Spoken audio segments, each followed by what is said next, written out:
수능 완성 9번이 여러분들 개념도로서 이제 존재를 해야 됩니다. 물론 이제 중간중간 뭐 평가 문제집이나 전서 같은 것들도 이제 같이 구입을 하시게 되겠지만 결국 그런 것들을 다 끝까지 다 읽을 수가 없잖아요. 그러다 보니까 수능 보기 한 달 전에 이제 딱 한 권 가지고 공부할 수 있는 그런 거를 만드는 게 되게 중요하거든요. 근데 그게 한 번에 만들어지는 게 아니라 이렇게 필기하고 옮겨 적고 필기하고 옮겨 적는 그런 과정들을 통해서 단권화가 되는 거거든요. 그런 느낌으로 이제 좀 접근을 해주시면 될 것 같고요. 그래서 수능 특강 펴볼까요? 이거 이 프린트로 아마 드렸을 거예요. 이 프린트로 드렸을 텐데. 앞부분은 여러분들 수능 특강이고요. 뒷부분은 이제 EBS에서 나온 그 평가 문제 그 설명서 같은 거 붙여드렸으니까 사진이라서 조금 그런데 참고하시라고 드리는 거니까 구입을 하셔도 되고요. 그래서 일단은 앞에서부터 작품을 좀 보도록 합시다. 일단 기본적으로 3월, 4월 초반까지는 이런 식으로 계속 앞부분부터 이제 진도를 나갈 거고요. 여러분들 시험 한 달 전에는 이제 조금 추가적으로 수업이 더 잡힐 수 있다라는 거 생각도 좀 해주시고요. 학교별로 최대한 이 공통 수업에서 한번 수업을 좀 해봅시다. 알겠죠? 자, 첫 번째 작품 보도록 하죠. 자, 첫 번째 작품 페이지 이거 그것? 없겠지. 첫 번째 작품 페이지 8페이지 9페이지 한번 펴봅시다. 9페이지. 이제 EBS를 공부한다라는 건 두 가지예요. 하나가 이제 작품 수를 늘린다라고 생각하시면 됩니다. 우리가 뭐 문제를 풀어내면서 개념이라든지 이런 메커니즘, 문제를 푸는 방식이라든지 이런 것들에 대해서 우리가 언급을 했었잖아요. 그런 것들이 이제 적용하는 연습인과 동시에 시 같은 경우도 꼭 한 지문 정도는 연계가 됩니다. 그래서 외부 지문 하나, 그다음에 연계 지문 하나 이런 식으로 등장을 하니까 그 한 지문을 알고 있음으로써 얻을 수 있는 효과들이 있죠. 그래서 수능이 되게 웃기게 그렇게 만들어 놨어요. 한 5대5 정도로. 5는 이제 열심히 여러분들이 달달 외우면 내신형처럼 외우면 도움이 되게 만들고 한 5 정도는 이제 여러분들의 재능, 여러분들의 사전 지식 이런 것들도 좀 요구하게 되는 부분들이거든요. 추론 능력들. 그래서 그 5를 채우기 위해서 우리가 공부를 하는 거야. 1년 동안. 자, 첫 번째 작품 봅시다. 그래서 2장의 봄은 고양이로다.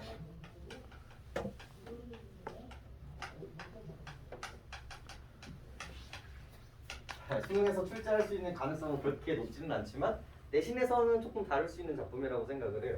일단 제목부터 좀 범상치 않습니다. 제목부터 뭘 베이스로 하고 있어요? 은유법을 베이스로 하고 있어요. A는 B다라는 구조를 가지고 있죠. 은유법을 사용한다는 것 자체가 이제 뭐를 기반으로 하고 있어요?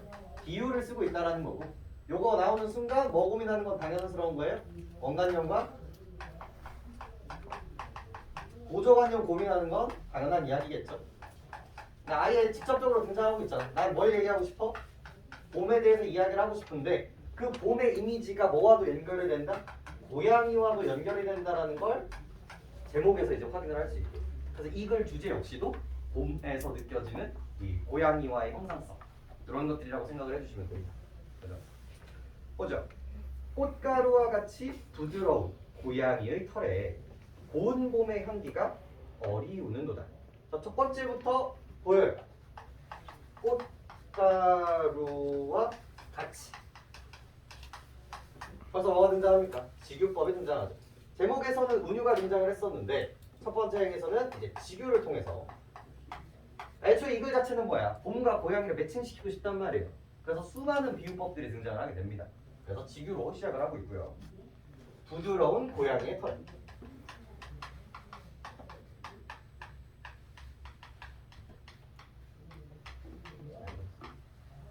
벌써 이제 느낌이 와야죠? 우리 정말 많이 했었잖아. 부드럽다. 딱 나오는 순간 뭐에 대한 이야기를 할 수 있다? 심상에 대한 이야기를 할 수가 있겠죠? 그래서 촉각적 심상. 를 사용해서 느낌을 보는 거죠. 고양이의 털에 고운 봄의 향기가 어울리는 것. 고운 봄의 향기가.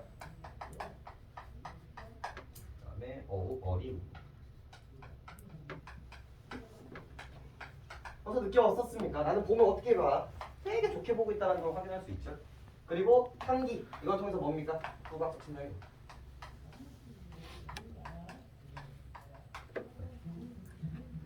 조금 조심하셔야 되는 게 이게 내신에서는 어떻게 나올지 몰라요. 이 어리다를 어떻게 보느냐에 따라서 조금 다른 거예요. 그러니까 향기가 어리다라는 걸 충분히 납득하면 그냥 후각적 심상이라고 볼 수 있고요. 이 어리다가 사실 시각적으로 볼 수 있는 지점들도 있거든요. 거기 색깔이 조금 어려 있어. 이런 느낌으로. 그렇게 본다면 얘는 뭐가 될 수도 있다? 공감각적 심상이 될 수 있는 여지는 있습니다. 애매한 부분은 수능에서는 안 나와요. 하지만 내신에서는 선생님이 잡아주시는 대로 가시는 게 되게 중요합니다. 알겠죠? 이걸 시각적으로 본다면 전제 조건이죠. 시각적으로 본다면 그런 공감각적 심상이 나올 수도 있어요. 근데 이제 어지간하면은 촉각, 후각 정도로 얘기를 할 거예요. 어지간하시면.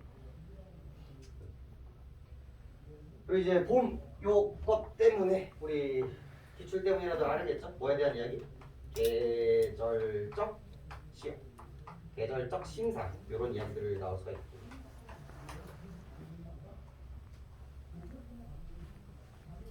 그래서 고양이의 털에 이 봄의 향기가 어울리고 있는 이런 이미지라고 보시면 되겠고요.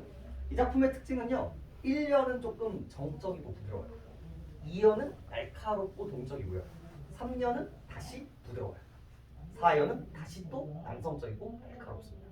그래서 지금 이 첫 번째 연에서 느낌이 어때요? 부드럽다. 그리고 향기가 어린다.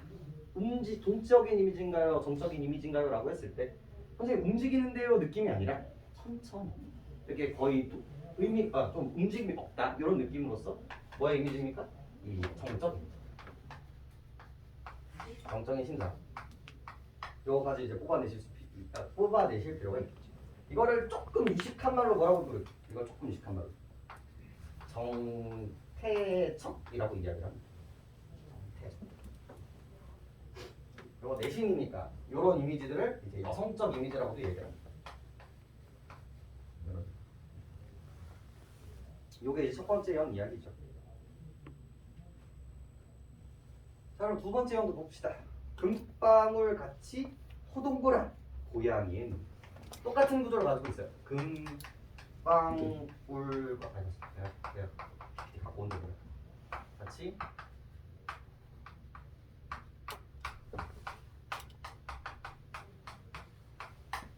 딱 나오는 순간 어디랑 좀 연결해야 돼요? 여기랑 좀 매칭이 되는 걸 확인할 수 있죠.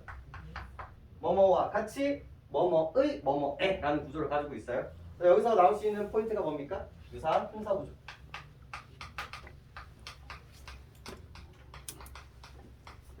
그다음에 대꾸법 을 확인할 수 있고요. 당연히 고양이라는 시어의 반복 역시도 확인할 수 있는 부분이겠죠.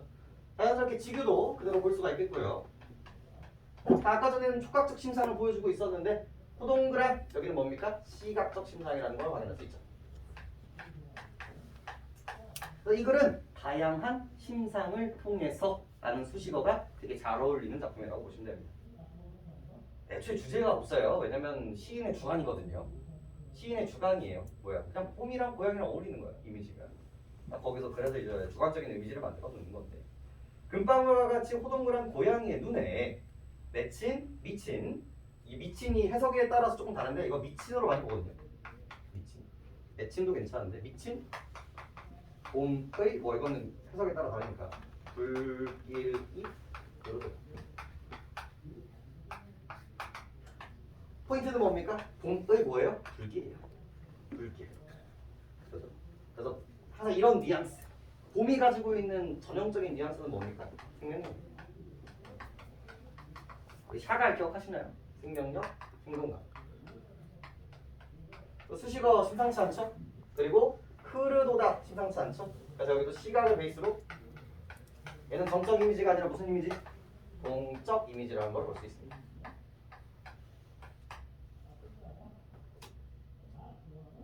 유식한 말로 뭐라고 합니까? 동태적이라고 얘기하고요.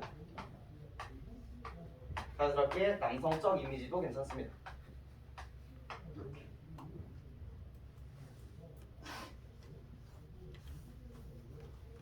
이 봄이라는 단어도 계속 반복된다는 것도 이제 눈에 보이시면 되겠고요. 한번 볼까요? 고요히 다물은 고양이의 입술에 고요히 다물은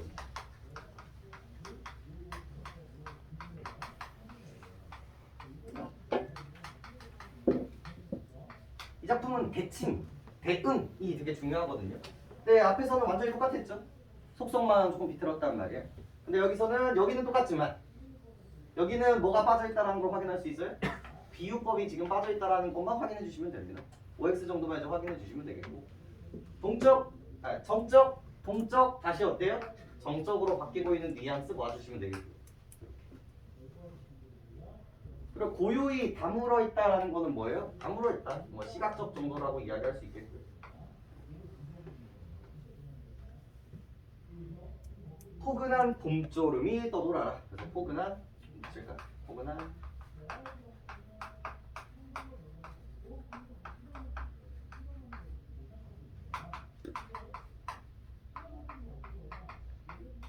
이 포근함도 선생님마다 좀 왔다 갔다 해요. 내신 때는 이것도 촉각이니 뭐니 뭐 이런 식으로 얘기할 수 있는데 연은 그리고 그다음에 조름도 봄의 이미지도 있으니까 봄조름이 떠오른다. 여기는 이제 시각이고요.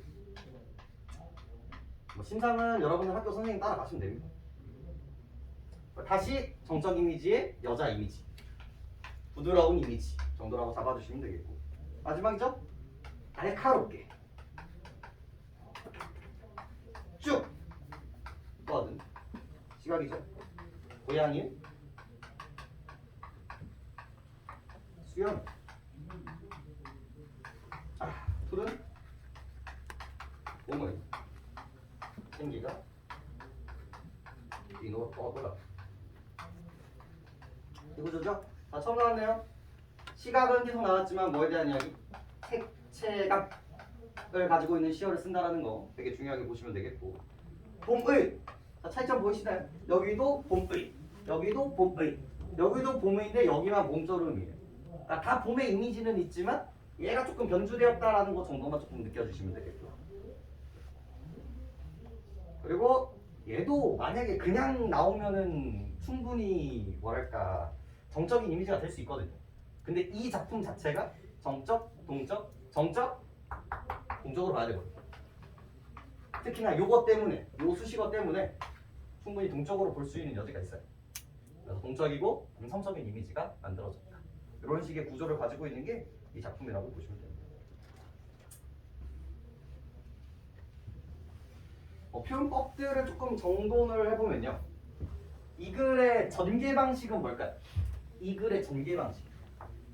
이 글의 전개 방식은 시선의 이동입니다. 처음엔 어디 봐? 고양이, 털. 그 다음에 뭐 봐? 그 다음에는 어디야? 그 다음에는 눈. 그 다음에는 입술. 그 다음에는 수염으로 이렇게 시선이 이동하고 있기 때문에 내가 공간을 이동하는 게 아니잖아요. 시선을 이동한다라는 전개 방식 정도는 조금 잡아주실 필요가 있을 것 같고 그 다음에 이제 두 번째 뭐를 통해서 객관적 대상을 소재로 하고 있어요. 뭐야? 고양이. 이 고양이를 통해서 뭘 표출하고 있죠? 자기의 주관성을 표출하고 있어요. 봄의 이미지를 주관적인 자신을 표출하고 있다. 우리가 고양이 보고 봄 생각하는 거는 되게 주관적인 거잖아. 일반적인 얘기가 아니잖아요. 그런 이야기들도 연결될 수 있고요.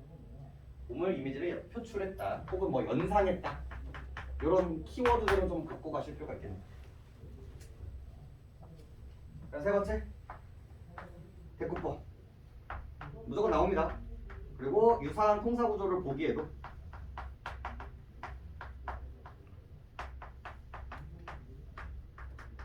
되게 중요한 이야기고요. 그러면서 여기에 뭐도 들어가야 돼요? 변주도 들어가야 돼요. 그대로 대꾸를 쓰는 게 아니라 조금씩 단어를 바꿔가면서 썼기 때문에 일부러 그러시는 거거든요. 이 시인 자체가. 그래서 이런 이미지까지 같이 땡길 필요가 있겠고. 그다음에 조금 조심스럽지만 작품은 뭐예요? 작품에서는 직유밖에 없어요. 근데 제목까지 포함하면 뭐까지는 있는 거예요? 은유까지 있습니다. 이게. 그래서 조금 조심하셔야 돼요. 작품 내부는 직유고요. 이제 전체를 물어보면 제목에서 은유도 포함될 수 있는 그런 얘기를 볼 수 있고요.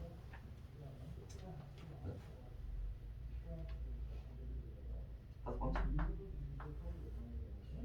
그다음 계속 나오죠. 계속 뭐예요? 감각적 심상이 엄청나게 중요한 작품입니다. 다양한 감각적 심상을 내신에 따라서 매칭시켜 주십니다.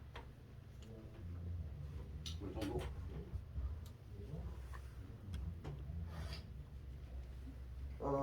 요거를 뒤로 넘겨볼까요? 쭉 뒤로 가셔서 우리 평가서에서는 뭐라고 얘기하는지 한번 봅시다. 뭐가 좀 중요하냐 이게 물어보면 되는데 이게 아니고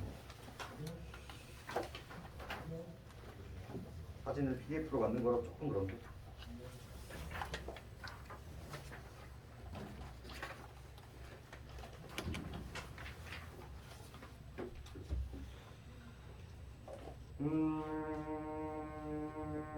뭐 그 정도? 이것도 이제 동적 이미지가 아니라 뭐 수식어 붙기도 해요? 여기에 역동적 이미지가 붙는다고 해서 이상한 얘기는 아니에요. 이 작품 같은 경우는 조금 더 이미지를 이제 매칭을 시켜주는 거고. 그 다음에 8페이지라고 적혀있죠. 거기 아래에 있는 표 보이시나요? 시어, 성격, 시어, 성격 이런 식으로 이제 매칭하고 있다라는 거. 그러니까 이제 반복이긴 하지만 조금씩 변주되고 있다라는 이미지를 이제 표로 보여주고 있다라는 거 확인하시면 되겠죠. 의미가 왜 그렇겠어? 자기 이미지를 강조하기 위해서인 거예요. 전부.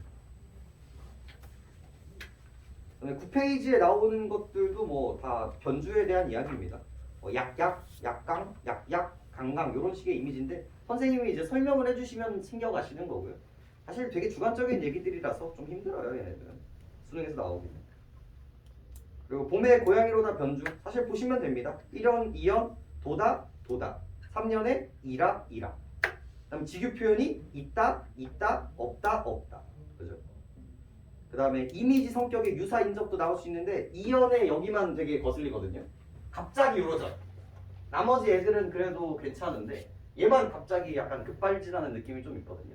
그러다 보니까 어떤 식으로 유사 인접과 불일치라는 단어로서 사용되고 있고요. 네, 봄의라는 사용을 여기는 사용하고 얘는 봄조름, 봄의 조름이 아니라 봄조름으로 바꿉니다. 이렇게 시각적으로 OX 정도만 체크해 줄 수 있으면 됩니다. 되게 주관적이죠. 그래서 마지막 줄만 잘 읽어보시면 되겠네요. 단면적인 시각에서 바라볼 경우 놓칠 수 있는 봄의 다양한 성격이 다양한 표현을 통해서 전개됨으로써 봄의 생기를 더욱더 입체적으로 형상화한다. 그러니까 그냥 하면은 단면적이니까 다양한 조금의 변주를 통해서 새로운 느낌을 주려고 하는 시인의 의도를 파악해 주시면 됩니다. 나머지는 이 정도면 충분해. 자, 다시 가보죠. 다시 앞으로 가봅시다. 그 다음 작품이 울타리 밭.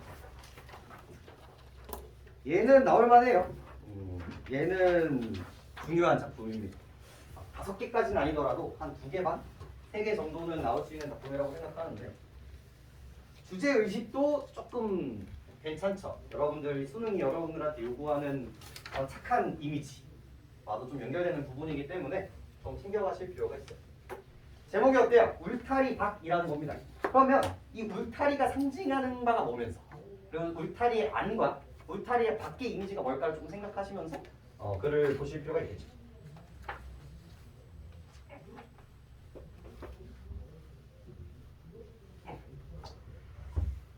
자, 울타리에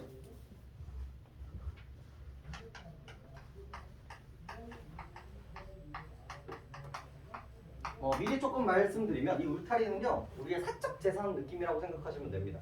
자, 마지막 줄 보시면 울타리 밖에도 화초를 심는 마을이 있대요. 그럼 이 마을은 도대체 어떤 마을일까를 생각해 보시면 돼요. 우리가 일반적으로 화초를 어디에 심습니까? 우리 울타리 사유지 안에 심는단 말이에요. 근데 이걸 밖에 심는다는 이유는 뭘까? 네 거 내 거가 없다라는 얘기. 그런 뉘앙스로 이제 생각을 하시면서 그럼 여기서 나오는 단어는 뭘까요?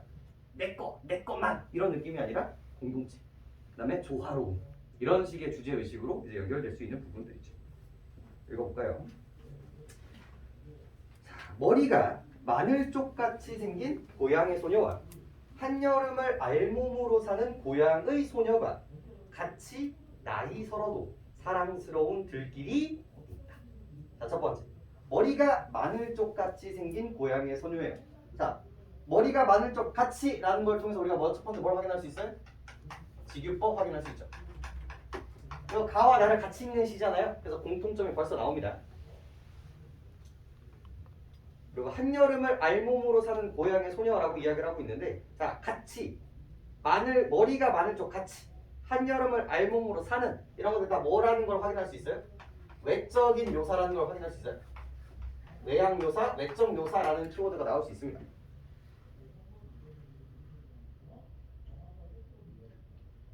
자, 조금 거슬립니다. 이것까지 보죠. 뭐 하는 소녀와 뭐 하는 소년과 이 구조를 통해서 뭐도 확인할 수 있어요? 유사한 동사 구조. 뭐도 챙깁니까? 대꾸법도 좀 챙겨가셔야겠죠. 똑같이 챙겨가시고. 자, 그 다음에 뭘 통해서? 갓이를 통해서 그리고 있다를 통해서 어떻게 거슬려야 돼요? 원래 일반적으로 이런 수식어들이랑 이런 어미, 서술어 같은 경우는 뭐예요? 뒤에 붙어야 된단 말이에요. 근데 여기서 일부러 행을 내리고 있죠. 이런 것들을 뭐라고 부릅니까? 행간 걸침이라고 이야기를 하죠. 일부러 하시는 거거든요, 이런 것들이. 행간 걸침을 하는 이유는 단순해요. 나 무지성으로 뭐 때리시면 돼. 의미 강조예요. 의미 강조. 그 다음에 호흡 조절하는 거고요. 호흡을 조절함으로써 무슨 역할을 줄까요? 여운을 부여하는 역할을 하게 되는 거죠. 이제 세트로 들어오는 겁니다. 조금 이거를 행간결침이 이제 조금 내신적 이야기라면, 수능적 이야기면 의도적 행가리, 행배치 정도로 조금 풀었을 수 있겠다. 이런 얘기입니다.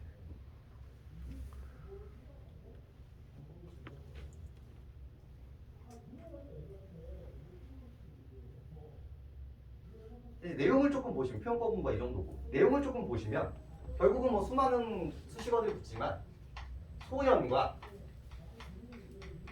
소녀와 같이 지금 베이스로 하고 낯이 서러도 사랑스러운 들길이 있다. 같이 들길이고요. 얘네들의 속성을 두 가지로 제시를 하고 있는데 하나가 뭐예요? 낯이 서러도. 수식어가 뭐예요? 사랑스러운. 이 사람 얘기하고 싶은 바는 낯이 설다라는 것과 사랑스럽다라는 걸까? 뒤쪽이 맞겠죠. 여기가 이제 메인이기 때문에 이쪽 이미지를 따고 가시면 되겠네요. 굳이 이거를 얘기하자면 이 낯이 설다라는 게 현실에서는 보기 힘들다라는 거예요. 즉 울타리 안에 심는 사람이 많지 밖에 심는 이런 순수함을 갖고 있는 사람이 주위에는 보기가 힘들잖아요. 그러다 보니까 조금 보기 힘들어. 낯이 서러. 이상향은 항상 멀리 있는 거거든요. 어떻게 보면 거리감이라고 볼 수 있지만 여기서는 이 거리감을 부정적으로 보시면 안 됩니다. 그냥 그걸 되게 긍정적으로 받아보고 있는 거거든요. 사랑스러운 거리감이기는 하지만 이게 부정적인 건 아니에요. 오히려 이상이라는 거는 멀리 있기 때문에 더 긍정적인 거거든요. 사랑스러운 들길이 있다. 그리고 요 이미지를 통해서 뭘 뽑아낼 수 있을까요? 소녀 들길이 뭐예요? 같아졌거든요. 그래서 이야기하고 싶은 건 뭐예요? 이 인간과 자연이 같다라는 걸 보여주고 있는 거예요. 이게 이 시가 추구하고자 하는 주제의식과도 연결되어 있는 부분들입니다. 소녀는 인간이고요. 들길은 이제 자연입니다.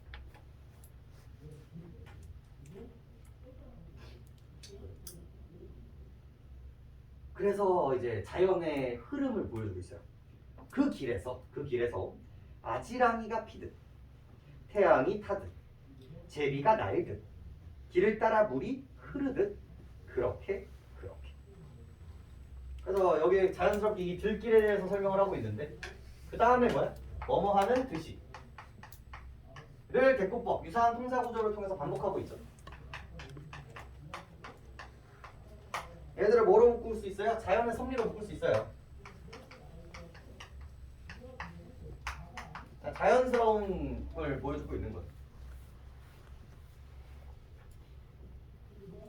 뜻은 당연히 지구고요. 이건 반복하고 있잖아요. 그리고 그렇게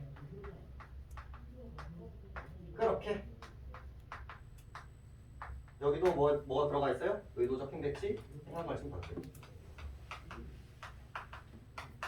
시험방 그대로 따시면 돼요. 그리고 되게 독특하죠. 띄고 천연이. 3년이 그래서 포인트겠죠? 양옆을 띄고 있단 말이에요. 얘를 뭐라고 부를까? 한 단어. 시어 하나가 이꼴 뭐가 돼요? 한연이 되죠. 이것도 똑같아. 행간걸침이랑 완전히 똑같거든요. 의미 강조, 호흡 조절, 여운 이런 느낌으로 이제 연결해 주시면 되겠고. 일단 해석을 하면 천년. 우리 천연, 하늘 천자의 자연 그러할 연자거든요. 생긴 그대로 조금도 꾸밈이 없이. 우리 인간은 어쩔 수 없이 꾸밀 수밖에 없는 존재거든요. 이런 사회적인 이야기. 애초에 이 옷을 입는다는 것 자체가 어떤 행동이에요? 그냥 되게 꾸미는 일들이에요. 우리를 제외하고 옷을 입는 동물이 몇이나 있는지 생각해보세요. 없단 말이야. 자, 본연의 그런 털들, 본연의 그런 피부를 가지고 살고 있잖아요. 근데 우리는 되게 꾸미는 존재거든요. 근데 그렇지 않다는 거예요. 가식 없이.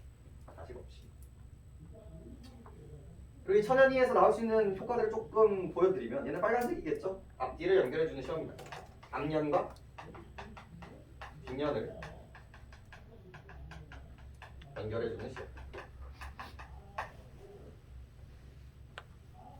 그래서 앞면과 뒷면의 의미의 상관성.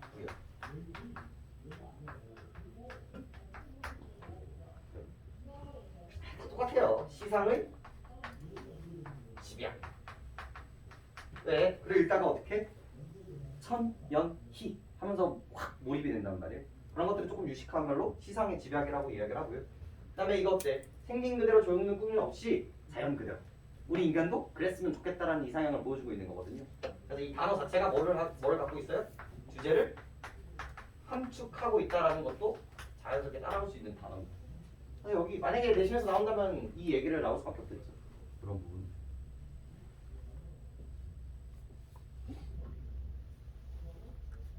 뭐 당연히 얘기하지만 강조도 무조건이고요. 시에서 어떤 짓을 하면요 그냥 무조건 강조해요. 그건 항상 베이스가 있습니다. 수식어를 쓰든 변화를 주든 행을 바꾸든 다 그냥 다 강조입니다. 그리고 나서 조금 더 이제 구체적인 이야기들을 해요. 울타리 밖에도 화초를 심는 마을이 있다. 여기 두 가지가 나올 수가 있는데 첫 번째가 아까 전에 말씀드렸죠. 울타리의 뭐와 뭐를 구분하고 있어요. 안과 밖을 구분하고 있다라고 생각을 하시면 돼요. 이 이미지를 통해서 첫 번째 어떤 이야기가 나올 수 있다? 외부와의 공생 그리고 조화로움에 대한 키워드를 우리가 확인할 수 있고요. 그리고 조금 더 파고들면요. 인위적 소유 이거 중요하다 중요하지 않다 나의 울타리 안 이런 거에 대한 구분을 하지 않으려고 하는 지향성을 보여주고 있는 거죠. 내 거든 네 거든 상관이 없다. 오래오래 잔광이 부신 마을이 있다. 자, 여기서의 수식어의 포인트는 오래오래. 얘 속성은 뭐예요? 지속성이죠. 그리고 연결되는 게 잔광이거든요. 그러니까 왜 이런 단어를 썼을까 생각해 보시면 돼요. 반대말 쓰시면 돼요. 빠르게, 엄청 세게. 잔광은 은은히 퍼지는 빛들, 나머지 빛들을 의미하거든요. 그러니까 빠르고 화려하게 사는 것보다, 그러니까 붉은 똥보다, 그죠? 길고 가늘게 그런 느낌이라고 생각하시면 되거든요. 밤이면 더 많이 별을 뜨는 마을이 있다. 그죠? 여기서의 포인트는 더 많은 별이 뜬다. 이거는 되게 물리적으로도 설명할 수 있는 부분들이에요. 도시에서 보는 별보다 시골에서 보는 별들이 많죠. 왜? 인공적인 빛들이 없어요. 그리고 대기도 더 깨끗하기 때문에. 그래서 더 모아하기 때문에 두 가지인 거거든요. 첫 번째, 뭘 포기함으로써? 인위적 소유를 포기함으로써 얻을 수 있는 대가인 거고요. 그리고 동시에 자연과 가깝기 때문에 얻을 수 있는 이 긍정적인 요소라고 생각하시면 돼요.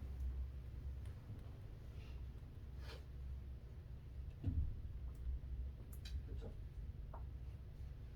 주제의식은 수능에서 좋아하는 얘기인 거지.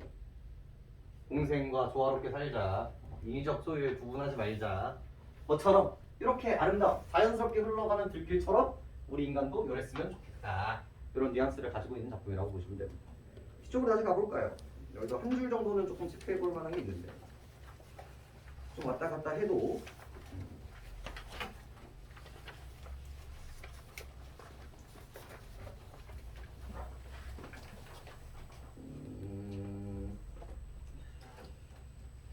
핵심 개념 정도만 조금 볼까요?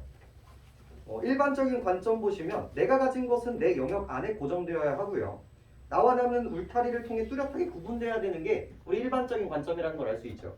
하지만 이 글에서는 내가 가진 것은 일시적이고 늘 흘러가는 것이다. 어디서 확인할 수 있어요? 여기서 확인할 수 있어요. 흘러가는 거거든요. 자연스러운. 두 번째, 울타리는 나와 남을 뚜렷하게 구분하지 않는다. 사실 울타리라는 게 정말 우리를 구분하는 걸까? 아니야. 그리고 애초에 시간 같은 것도 우리 인간이 이렇게 나눈 것뿐이지 사실 그냥 자연은 흘러가는 것뿐이거든. 우리가 아침 점심으로 아침 저녁으로 나누지만 다른 자연물들한테는 꼭 그렇게 나누는 얘기가 아닐 수 있단 말이야. 그런 얘기들. 그리고 나누어 사는 삶은 따뜻하다. 뭐 이런 것도 좀 오가고. 뭐 이런 얘기들이 있다 정도라고 읽어보시면 될 것 같고요. 넘겨봅시다.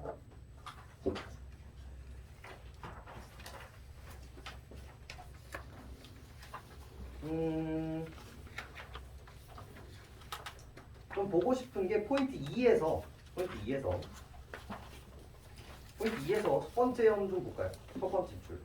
봄은 고양이로다가 서로 분리된 연들이 독립적으로 이미지를 제시하면서도 유사한 통사 구조를 반복으로 사용하여 그 이미지들이 통합되는 방식을 통해 봄의 성격을 드러내고 있다면, 자 여기서의 포인트는요, 유사한 통사 구조 역할이라고 보시면 됩니다. 고양이 같은 경우는 어떤 느낌이었어요? 부드럽다, 날카롭다, 부드럽다, 날카롭다였잖아. 그러니까 속성이 다름에도 불구하고 얘네들을 하나로 뭐로 해? 봄이라고 묶을 수 있단 말이에요. 그래서 그게 주제적으로도 묶는 거와 동시에 무슨 효과를 가지고 있다는 거야? 표현법. 즉 물리적 표현법인 유사한 통사 구조를 통해서 이런 이미지를 연결할 수 있구나 라는 걸 납득하시고 넘어가시면 됩니다.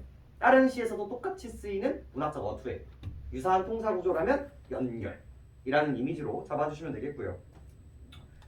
울타리 밖은 강연이 서로 이어지는 형식을 갖춤으로써 서로 분리되는 것처럼 보이는 이미지들이 하나로 집약되어 있는 효과를 거둡니다. 그래서 여기 행간걸침, 그리고 여기 있는 그렇게 그리고 여기 있는 천연히, 이런 단어들이 전부 다 뭐예요? 얘네들을 이어주고 있는 부분이라고 생각하시면 됩니다. 이렇게 다 이어주고 있는 부분.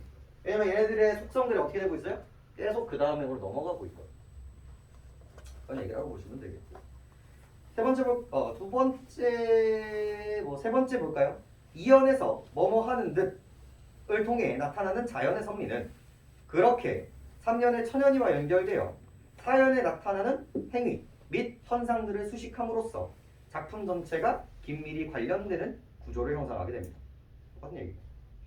마지막 거는 조금 잡아봅시다. 2년과 3년에서 제시하는 천연이의 구체적인 모습을 이미지로 나타난다는 점에서 3년은 2년의 구체적인 이미지들이 가지는 가치를 개념화한다는 점에서 서로 상호보완적인 관계를 가지고 있습니다.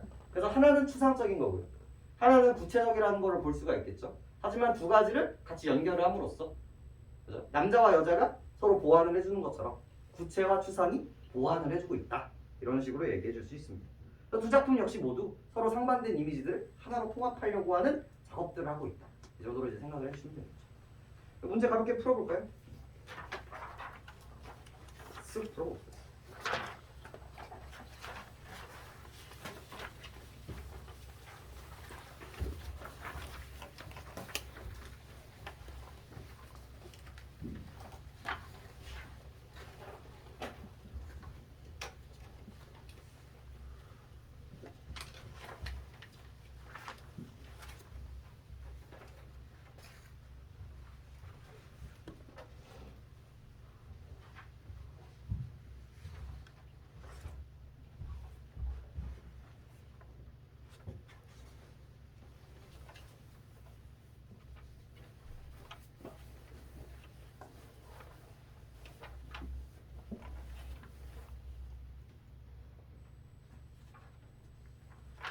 뭐 1번은 지유가 있는지 없는지, 2번은 시선이 정경으로 가는지 고양이 외양으로 가는지, 아마 상반되는지 비슷한지, 뭐 이런 것들, 고요한지 역동적인지 이런 뉘앙스겠죠. 우리 2번은 별표입니다. 2번은 좀 중요해요.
볼까요? 1번은 결국은 가장 중요한 표현에 대한 이야기를 하고 있죠. 처음에는 부드러웠다가 나중에는 날카로웠다가 처음에는 정적이었다가 그 다음에는 동적이었다가 요 인상들을 얘기하는 4번이 정답이 되겠고요. 2번 같은 경우는 조금 거슬렸을 수도 있어요. 정답은 이제 3번으로 들어가게 되는데 마을을 반복적으로 제시하고 있죠. 어디 부분에서? 마지막 면에서 마을, 어떠어떠한 마을들을 반복적으로 제시하고 있거든요. 근데 이때의 마을로 제시해주고 있단 말이에요. 수식어는 물론 다르지만 이런 식으로. 얘의 의도는 뭘까를 생각을 해보시면 되게 명확하거든요. 변화하는 마을의 속성을 드러내고 있다라고 할 수 있어요. 만약 이걸 넘기신 분이었으면 왜일까? 마지막 면을 보면 무슨 수식어가 바뀌는데요? 잔광 빛이고요. 밤이면 어두운데요? 변화된 거 아닌가요? 라고 이야기하지만 뒤에 뭐라고 되어 있어요?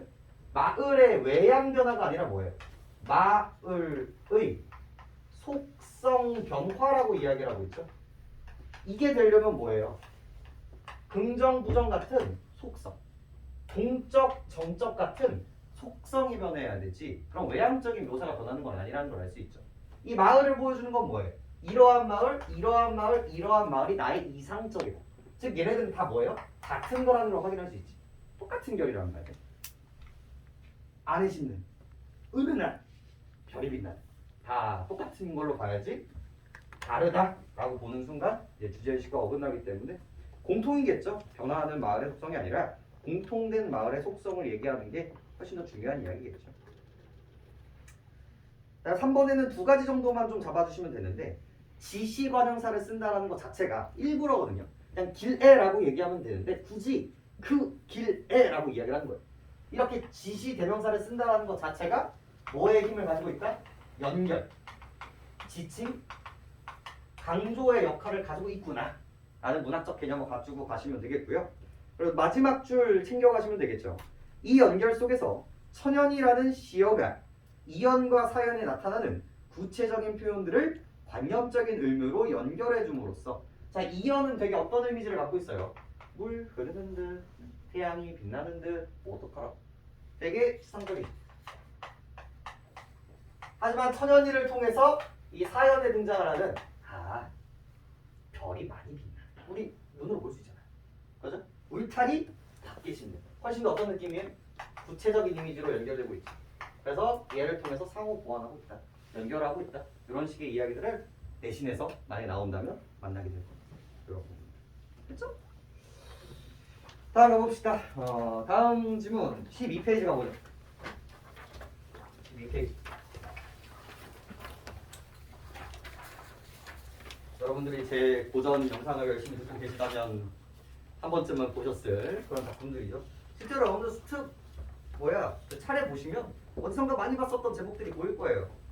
여러분 2달 동안 계속 한 작품들의 수가 적지 않아. 만약에 없다? 그럼 수능 완성이 나옵니다. 그 정도로 중요한 작품들이니까 아직까지 안 보신 분들 없겠죠? 제발. 이번 주는 영상만 드릴게요. 과제는 뺄 테니까.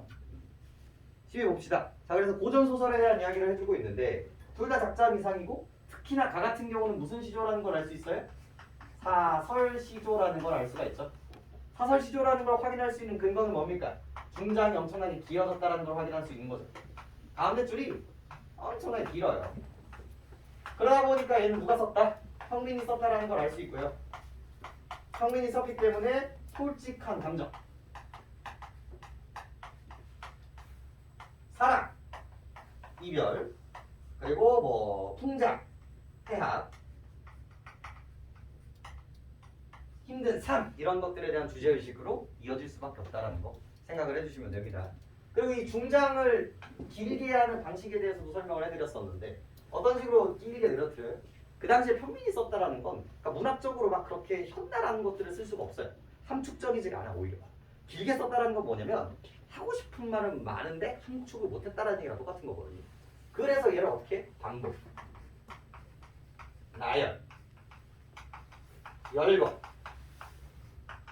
과장, 연쇄 등으로 엄청나게 길게 대꾸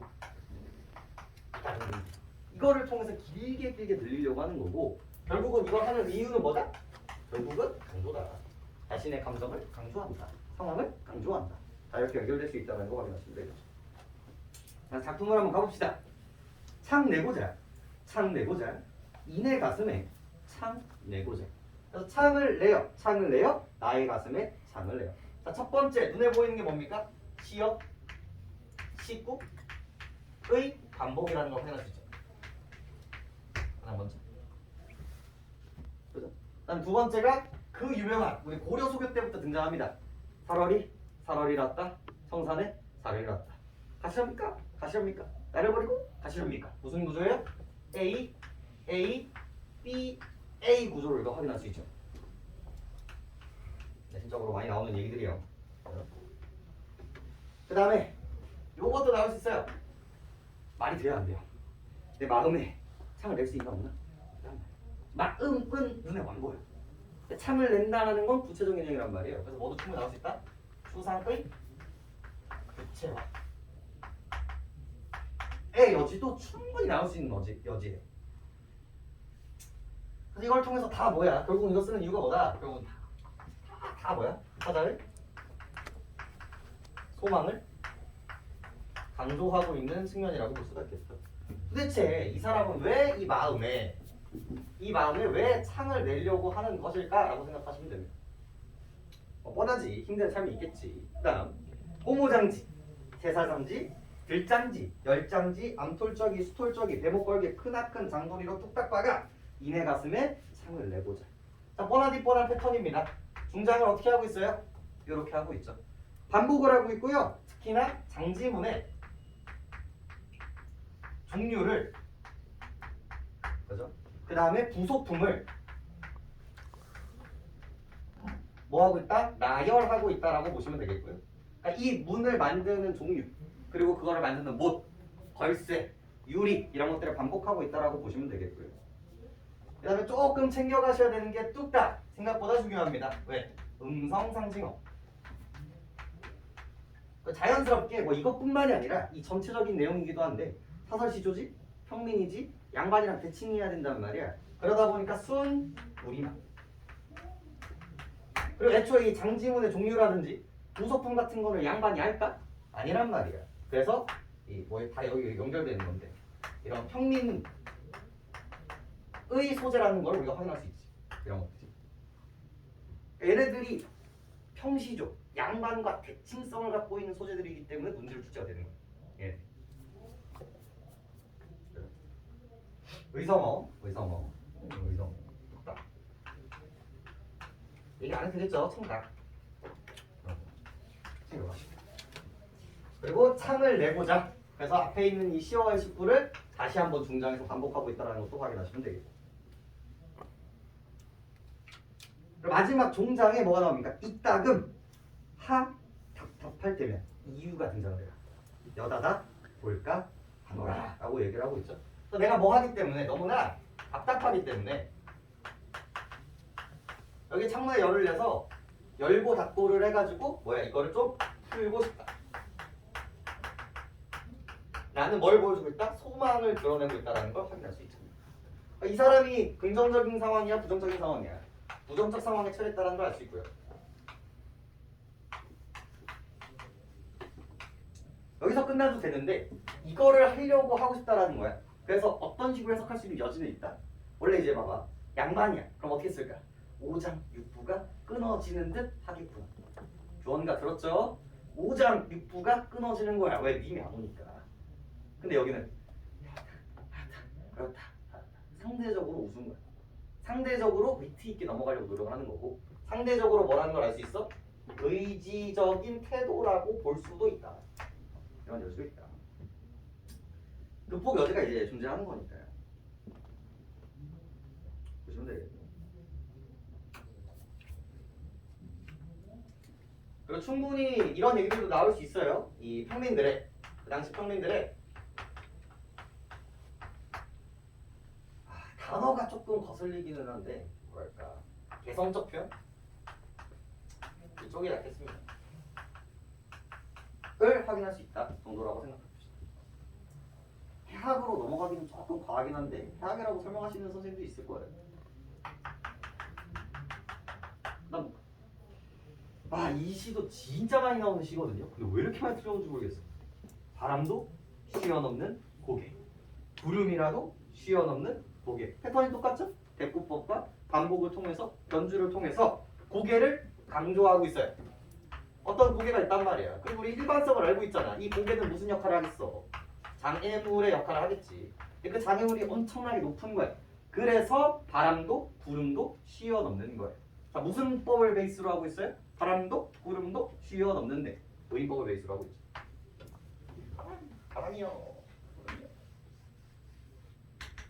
의인법을 베이스로 하고 있죠. 놓치시면 안 됩니다. 산진이, 수진이, 해동청, 보라매 전부 다 뭡니까? 열거법이죠. 그러니까 얘네들도 시험물 정도니까 제일 높이 나는 새들을 나열하고 열거하고 있어요. 네, 매를 열거하고 있고요. 쉬어넘는 고봉, 아주 높은 장성령 고봉. 그래서 얘네들이 등장시키는 이유들도 다 뭐예요? 그만큼 높다. 하지만 그 넘어 이미 왔다라고 한다면 나는 한 번도 아니시고 넘어가겠다라고 이야기를 하고 있거든요. 그래서 첫 번째로 이제 보이시는 게 과장법이에요. 사실 이게 될까? 아니야. 너무 높은데 난 한 번도 안 쉬고 갔대. 말이 돼요, 안 돼요? 안 되지. 이거 쓰는 이유가 뭘까요? 이거 쓰는 이유가 뭘까? 임에 대한 그리움을 뭐 하고 있다는 거예요? 강조하고 있다는 걸 우리가 확인할 수 있는 거죠, 결국. 맞아요. 부정적 상황을 이렇게 보여주고 있고. 그 다음에 뭐뭐 하리라, 뭐뭐 하리라 돼요.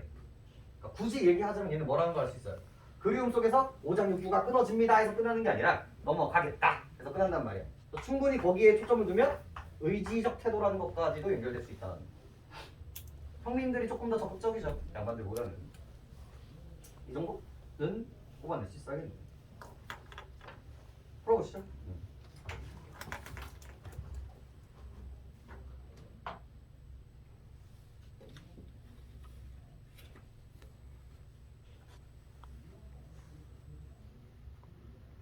너무 클래식한 작품들이죠.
됐죠? 1번 그렇게 어렵지 않습니다. 그래서 4번 보시면 되겠죠? 포장 및 나머지 것들이 전부 다 맞는 얘기겠죠. 문장의 반복, 사물의 열거, 구절의 반복, 그죠?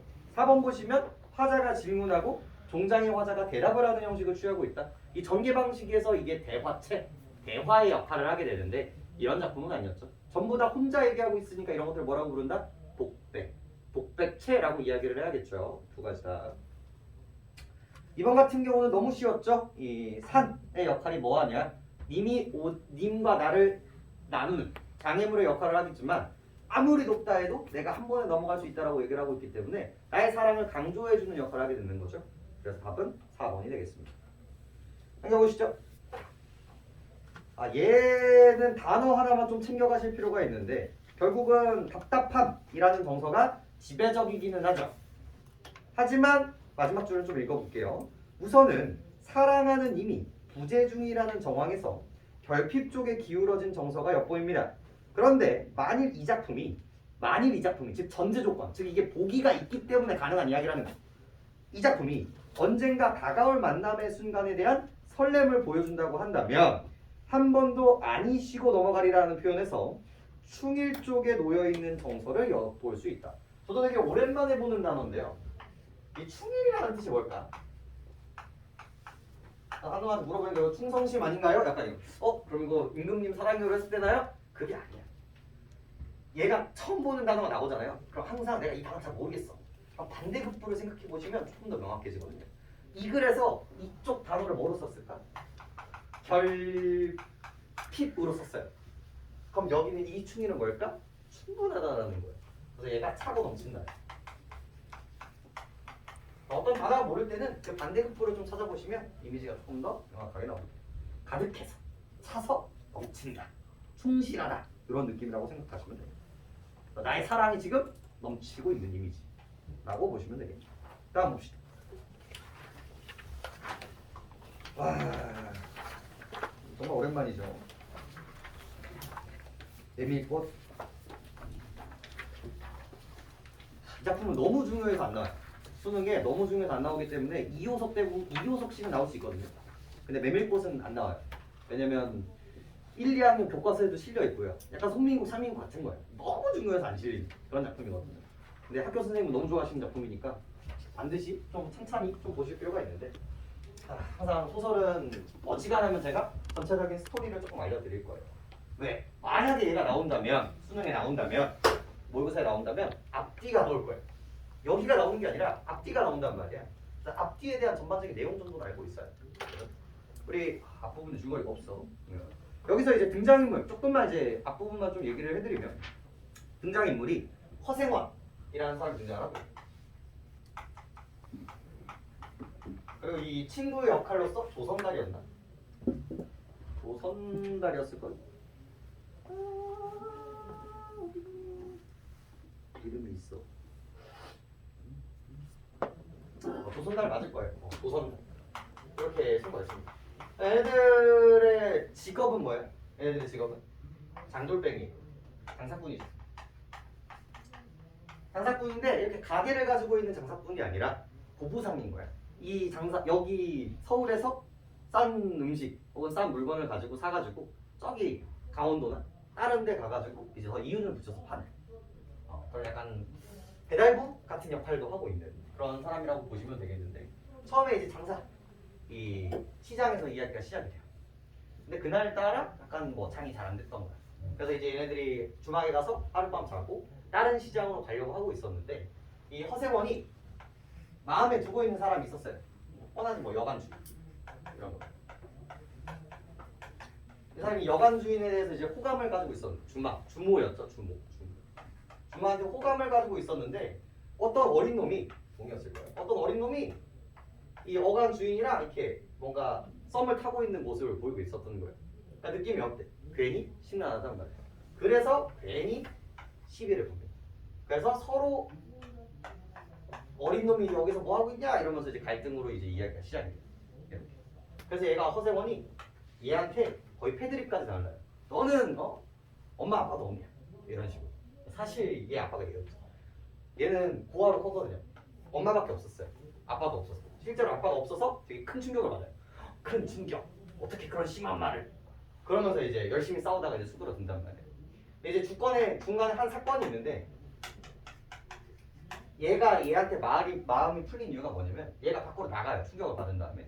근데 다시 돌아오는데 허생원의 정말 소중한 거의 카푸어 수준이거든요. 정말 소중한 나귀가 하나 있어요. 장난. 예전에 내가 도박에서 다 털려서 마지막 순간 빤스까지 다 벗었지만 이것만큼은 못한다 라고 할 정도로 그러니까 이제 장사꾼이니까 항상 이거를 차고 다녀야 되잖아요. 정말 소중한 나귀가 있었는데 항상 여기 그 아이들이 괜히 차에 막 키스 내고 차 막 그거 엠블럼 떼고 막 그런 아이들 있잖아. 가가지고 이 나귀를 괴롭히고 있다는 걸 이 동기가 가가지고 생각 알려줍니다. 그러면서 조금 친해지게 돼요. 그러면서 이제 조금 친해져서 이제 다른 지역으로 이동을 하는 와중에 이 허생원과 조선달과 동이가 셋이서 같이 동행을 하게 됩니다. 그러면서 이 허생원이 과거에 있었던 일 하나를 얘기를 해주는데 어떤 이야기야? 조금 요즘으로 따지면 조금 그럴 수 있는데 자기가 젊었을 때 물레방앗간에 갔는데 어떤 여인을 만난 거예요. 그리고 되게 기가 막힌 하룻밤을 보냈다. 이런 식의 얘기를 하고 근데 갑자기 그 여자가 없어졌다. 이런 식의 얘기를 하는 거예요. 근데 그때 기가 막히게 글이 이렇게 돼 있어요. 여기 허생원 있고 조선달 있고 동의가 있는 거예요. 그래서 얘네들의 대화를 얘는 지금 들어요 못 들어요? 못 들어요. 이러고 가다가 나중에 길이 어떻게 돼요? 이렇게 돼요. 그러면서 이렇게 세 명이 이렇게 됩니다. 이렇게. 그러면서 서로 뭐 할 수 있게 되는 거예요? 서로 대화를 할 수 있게 되는 거죠. 그래서 뭐 이런저런 얘기를 하다가 여기 있던 동의가 자신은 뭐가 있다? 엄마는 있는데 아빠는 없다라고 얘기를 해요. 가만히 듣고 있다 보니까 이 엄마가 누구인 것 같아요? 그때 하룻밤을 보냈었다. 그 여인이라는 걸 생각을 하게 됩니다. 그리고 알고 보니까 얘도 왼손잡이. 그러니까 이제 허세원의 속성 중에 되게 중요한 속성이 왼손잡이라는 속성이 있는데 그 당시에 왼손잡이는 어때요? 저 때만 해도 왼손을 쓰고 있으면 되게 불길한 느낌이라고 얘기를 해서 되게 고치려고 노력을 많이 했단 말이에요. 그 당시에 왼손잡이는 약간 장애인 취급을 당했어요. 그래서 이 허세원의 포지션은요, 약간 소외받고 천대받는 계급을 상징성한다라고 볼 수도 있어요. 그래서 근데 알고 보니까 이 동의도 뭐예요? 엄마의 고향도 똑같고 왼손잡이도 똑같고 그러다 보니까 뭐예요? 아, 이 엄마가 그때 그 사람이 아니었나? 라고 이야기가 이제 생각이 되게 되는 거예요. 그러면서 내가 너 따라가겠다. 저 따라오신다고요? 왜죠? 그러면서 이제 끝이 나게 되는 그런 뉘앙스의 글들이거든요. 그래서 한번 작품을 보죠. 이 작품의 포인트, 만약에 내가 선생님이다. 만약에 내가 딱 한 문제만 낸다라고 한다면 서정이라는 포인트예요. 이 작품은 뭐밖에 없는데 이 작품은 분명히 서사 갈래, 소설의 갈래란 말이야. 근데 소설임에도 불구하고 이 작가님이 문학사적으로 되게 높은 위치에 있는 건 뭐냐면 서정 갈래의 속성을 부여했어요. 소설임에도 불구하고 시적인 표현들이 엄청나게 많습니다. 그 부분이 문제로 나올 수밖에 없는 그런 구조예요. 실제로 EBS에서도 얘기가 되고 있고요. 그래서 이야기를 한번 가보도록 합시다. 자, 허생원은 계집과는 영분이 멀었다.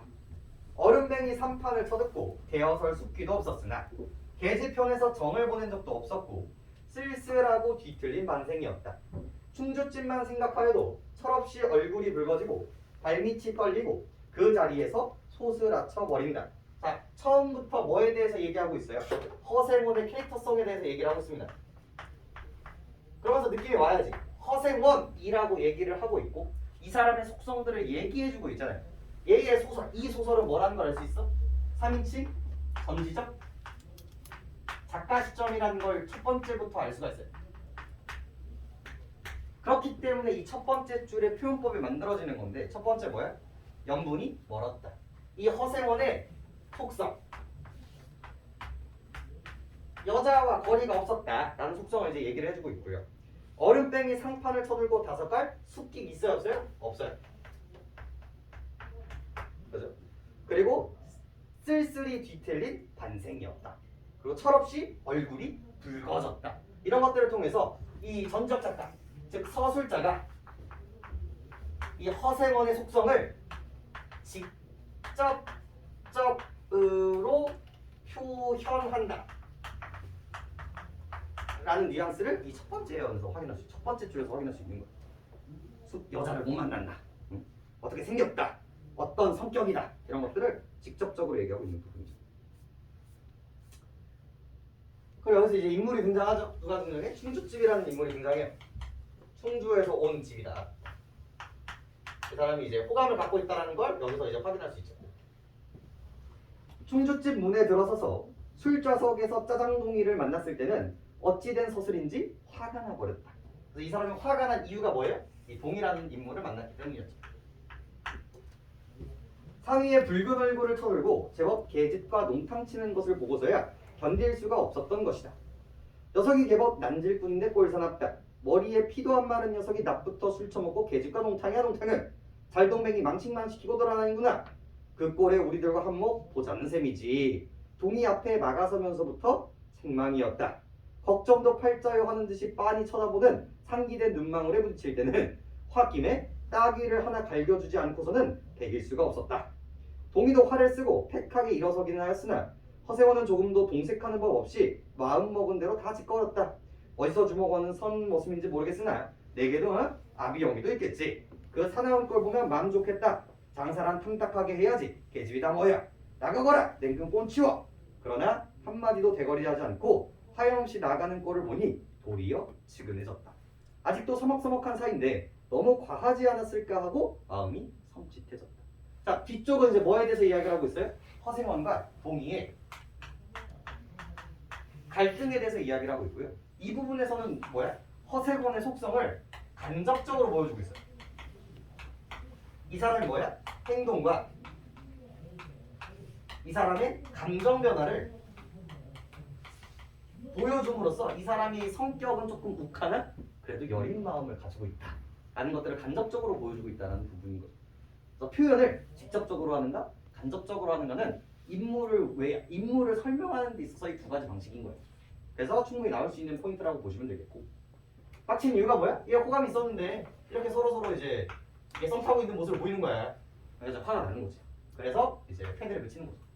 그래서 아빠가 없었던 동이는 크게 마음의 상처를 받고 이제 터덜터덜 걸고 나가는 거 보면서 처음에는 화가 났으나 조금 애처롭다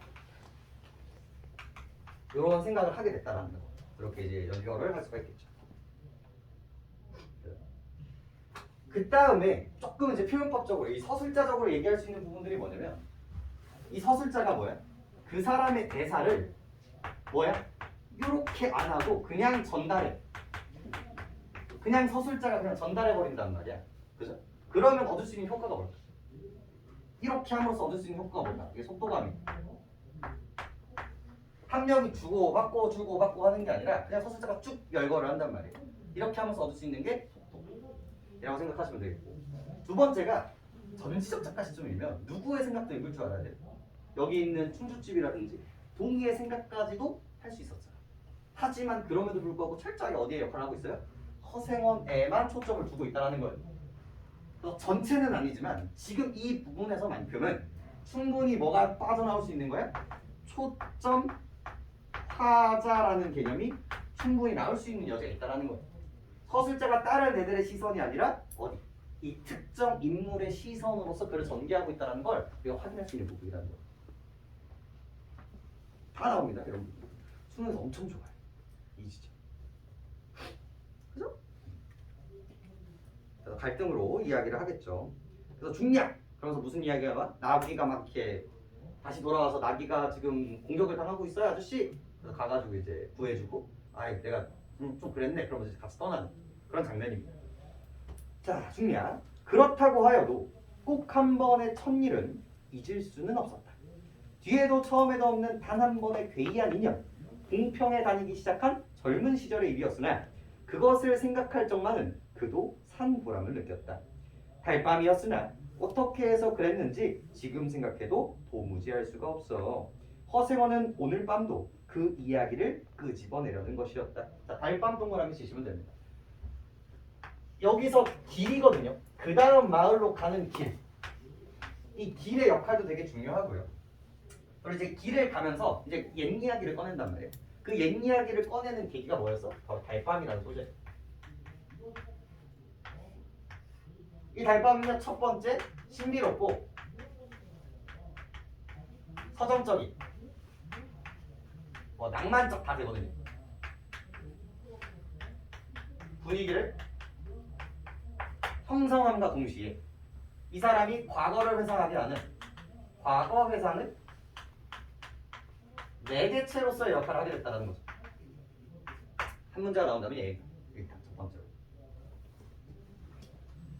허생원은 오늘 밤도 그 이야기를 끄집어내려는 것이었다. 조선달은 친구가 된 이래 귀에 못이 박히도록 들어왔다.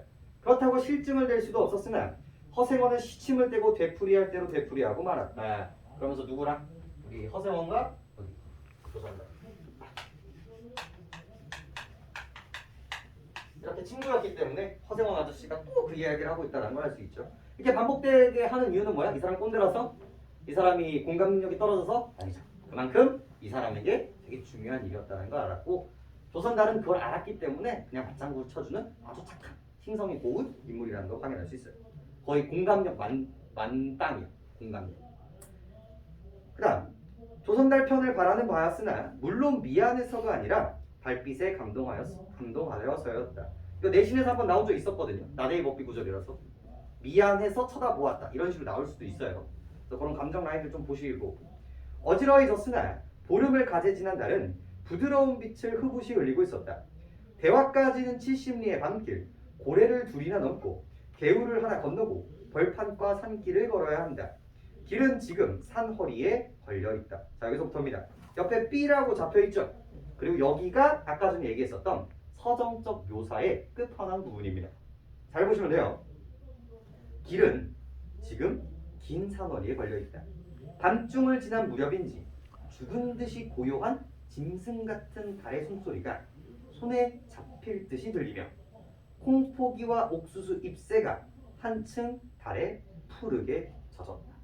산 허리는 온통 메밀밭이어서 피기 시작한 꽃이 소금을 뿌린 듯이 흐뭇한 달빛에 숨이 막힐 지경이었고 붉은 대궁이 향기같이 애잔하고 나귀들의 걸음도 시원하다.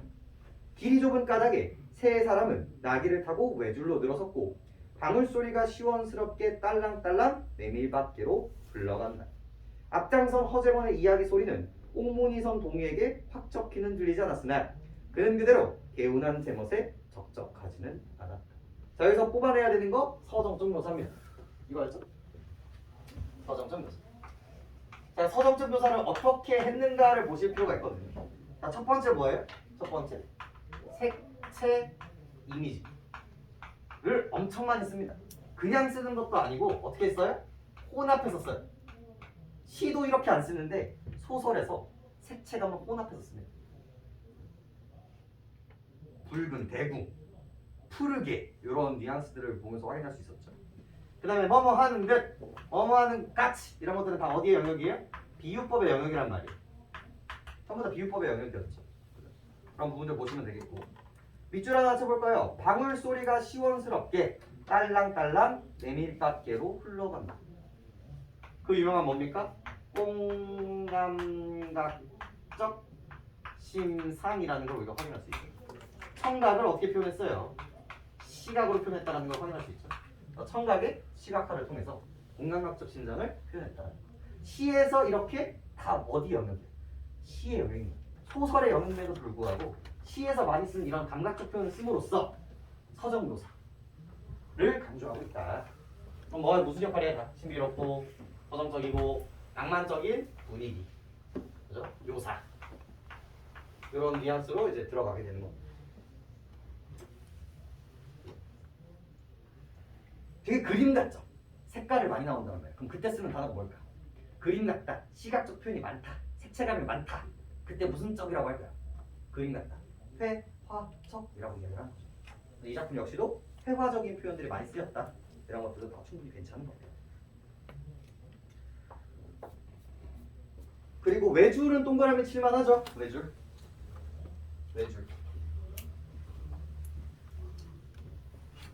그래서 이유를 제시해 주는 거거든요. 지금 가는 게 외줄이기 때문에 이렇게 돼요. 그래서 이 허세원의 이야기가 동의에게 들려요? 안 들려요? 안 들려요. 그래서 뭐가 생겨요? 정보의 비대칭성이 생긴다라고 생각하시면 됩니다. 나중에 얘는 얘가 아들이라는 걸 추측해낼 수 있지만 얘는 얘가 아빠라는 걸 알아요? 몰라요? 모를 수밖에 없는 구조가 이 물리적인 길 때문에 만들어진다는 거 생각해 주시면 되겠고요. 그러면서 이제 얘기를 시작하네요. 장선 꼭 이런 날 밤이었네. 갯주칩 토박이란 무더워서 잠이 들어야지. 밤중은 데서 혼자 일어나 개울가에 목욕하러 나갔지. 공평은 지금이나 그제나 마찬가지야. 보이는 곳마다 메밀밭이어서 개울가 없이 하얀 꽃이야. 볼밭에 벗어도 좋을 것을 이유입니다.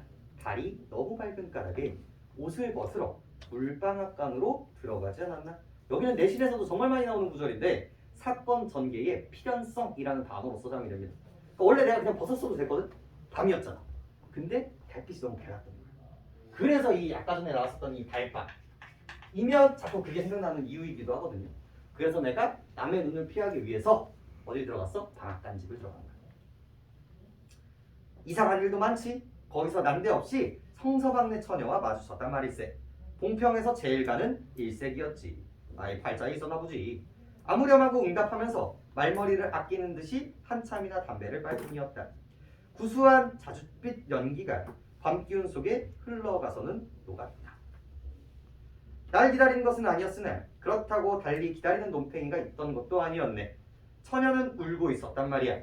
짐작은 되고 있었으나 성서방네는 한창 어려워서 들고 난 판이 때였지. 한 집안 일이니 딸 겐들 걱정이 없을 리 있었겠나. 그러니까 이 여자, 성서방네 여자가 여기 있었던 이유를 제시하고 있죠. 뭐야? 집안이 흔들리고 있었던 거야. 그러니까 집안이 흔들리면은 자식들은 어떻게 됐을까? 특히나 여자, 남자 다 노예로 팔려가거나 창간으로 가게 되는 구조를 갖고 있었거든요. 그러니까 당연히 여자 쪽에서도 슬퍼할 수밖에 없었겠죠. 좋은 데만 있으면 시집도 보내려만 시집은 죽어도 싫다지. 그런데 처녀란 울때같이 정을 끊을 때가 있었을까? 처음에는 놀라기라도 한 눈치였으나 걱정이 있을 때는 누그러지기도 쉬운 듯해서 이럭저럭 이야기가 되었네. 생각하면 무섭고도 기막힌 밤이었어. 제천인지 주랭량을 놓은 건 그 다음 날이었다. 다음 정도막에는 벌써 온 집안이 사라진 뒤였네. 장파는 소문에 발끈 뒤집혀 고작해야 술집에 팔려가기 상수라고 처녀의 공론이 뒷공론이 자자하는 말이야. 제천장판을 몇 번이나 뒤졌겠나? 이 뒤졌겠나에서 뭘 확인할 수 있어요? 이 주인공의 여자에 대한 사랑 이런 것들을 확인할 수 있는 부분이었겠죠. 허나 처녀의 꼴은 꽁꼬 먹은 자리야. 꽁꼬 먹은 자리. 너무나 맛있기 때문에 흔적이 남는다 안 남는다? 안 남는다. 흔적이 없었어요. 첫날 밤이 마지막 밤이었지. 그때부터 봉평이 마음에 든 것을 방평생을 두고 다니게 되었네. 평생인들 잊을 수 있겠나. 그래서 이 사람이 꼭 이렇게 돌아다닐 때 꼭 여기를 찍고 가는 거야. 마음에 두고 다니는 거지. 그 이유를 제시해가지고 이거. 아이 수가 좋았지. 그렇게 신통한 일이란 쉽지 않아. 항용 못난 거 둬서 새끼 낳고 걱정 늘고 생각만 해도 진저리가 나지. 그러나 늙음악 바지에 장돌뱅이로 지내기는 힘든 노릇 아닌가. 난 가을까지만 하고 이 생애와도 하직하려네. 대화쯤에 조그만 전박이나 하나 버리고 식구들을 부르겠어. 밑줄입니다. 사시장철 뚜벅뚜벅 걷기란 여간 이래야지. 얘가 밑줄인 이유는요. 이 작품에서 조선달과 허생원의 대칭이 만들어지기 때문에 그렇습니다. 똑같은 장사꾼의 역할을 하고 있지만 얘는 뭘 원해요? 정착을 원해요. 하지만 얘는 지속적으로 뭘 원해요? 방랑을 지속적으로 원하는 사람이라는 걸 확인할 수 있습니다. 그래서 그 대칭 구조 때문에 문제가 좀 출제되는 편이에요. 옛 처녀나 만나면 같이나 살까? 나는 거꾸러질 때까지 이 길을 걷고 저 달을 볼 테야. 그 이유가 뭐겠어요? 저 달을 보면서 처녀를 추억할 수 있는 부분들이었죠. 그래서 의지적인 태도라는 걸 우리가 확인할 수 있고 대칭이라는 거, 대조대비라는 거 확인할 수 있고요. 옛 처녀나 만나면 밑줄 치시고 복선 적어주시면 됩니다. 그래서 이 사람이 정착할 수도 있겠구나. 그리고 이런 얘기들이 나올 수 있겠구나 라는 것들을 이제 예측할 수 있는 구절이라고 보시면 되겠습니다. 그 다음 생각보다 중요해요. 산길을 벗어나니 큰 길로 튀어졌다. 꽁무니의 동이도 앞으로 나서 나귀들이 가로 늘어졌다. 어떻게 됐다? 이제 이렇게 된 거예요. 길이 이제 길다 보니까 이렇게 되고 서로 뭐 할 수 있는 구조가 돼요? 소통할 수 있는 구조가 만들어진다는 거죠. 요거 대칭도 내신에선 종종 나오는 편입니다. 공간의 변화에 따른 이제 정보의 인지라고 보실 필요가 있는데 총각도 젊겠다. 지금 한창 시절이었다. 춘주집에서는 그만 실수를 해서 그 꼴이 되었으니 서럽게 생각하지 말게. 천만에요. 되려 부끄러워요. 그래서 뭘 했어? 사과를 한 거야. 사과를 하니까 그걸 이제 받아주고 있는 모습을 보이죠. 계집이란 지금 웬 제격인가요? 자나깨나 어머니 생각뿐인데요. 효심이 깊다라는 걸 간접적으로 보여주고 있고요. 허생원의 이야기로 심심해한 끝이라 동의의 어조는 한풀 수그러진 것이었다. 아비엄이란 말에 가슴이 터지는 것도 같았으나 제겐 아버지가 없어요. 피부치라고는 어머니 하나뿐인걸요. 돌아가셨나? 당초부터 없어요. 그런 법이 세상에. 성원과 선달이 야단스럽게 껄껄 웃으니 동의는 정색하고 우길 수밖에는 없었다. 여기까지가 이제 정보의 인지가 되는 거죠. 뭐야? 아버지가 없었다. 여기서 이제 고향이 어떻다. 어떻게 됐었다가 이제 이어지게 되고 이제 점점 인지하게 되는 구절들이 나와요. 여기서 끝이 나는데 한 두 가지 지점들은 조금 더 보실 필요가 있거든요. 한 지점이 어디냐면 나귀가 나오는 지점이랑 또 한 지점이 어디면 이 결말 부분을 조금 보실 필요가 있어요. 나귀 부분을 조금 간략하게 설명을 드리면 아까 전에 그 동의와 화기애애하게 된 계기가 뭐라고요? 나귀를 아이들이 이제 때리고 있으니까 괴롭히고 있으니까 빨리 가서 살펴보세요 라고 했던 그 계기였거든요. 그래서 허세원이 막 달려가가지고 나귀를 보니까 실제로 아이들이 막 이러고 있었어요. 근데 아이들이 막 이러고 있었던 게 뭐였냐면 나귀의 성기가 부풀러 올라와 있었기 때문이에요. 그러니까 그 나귀가 뭐였기 때문에 이 나귀가 발전기였던 거예요.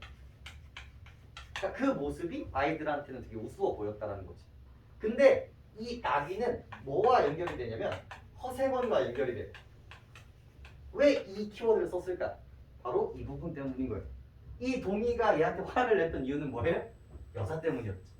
그러니까 이 사람도 뭐였던 거야? 여자에 대한 발전기였던 거예요. 그래서 이렇게 매칭이 되는 거고요. 실제로 이제 마지막 부분도 보이시면 되겠지만 마지막 부분에 나이가 뭐를 배워? 애를 배워. 그러니까 이제 얘 남자아이가 됐다라는 게 아니라 얘를 다른 그 뭐라고 해야죠? 그 교비집이라고 하면 좀 이상한데 그 뭐죠? 그 안마를 잇는 집이 있는 거예요. 그래서 거기서 이제 씨를 놓은 거죠. 그래서 얘가 뭐 했다? 새끼를 뺐다. 그게 이제 뭐랑 의미가 되는 거예요? 아, 이 사람이 동이라는 아들을 갖게 되었다. 이런 식으로 이제 암시되는 부분들이 있는 거거든요. 그래서 이 작품에서는 이 나귀는 허생원의 무슨 역할을 하게 되는 겁니까? 허생원의 분신 역할을 한다는 거예요. 이 글의 주제는 아주 놀랍게도 인간과 자연의 합일이 하나가 있어요. 인간과 자연의 합일.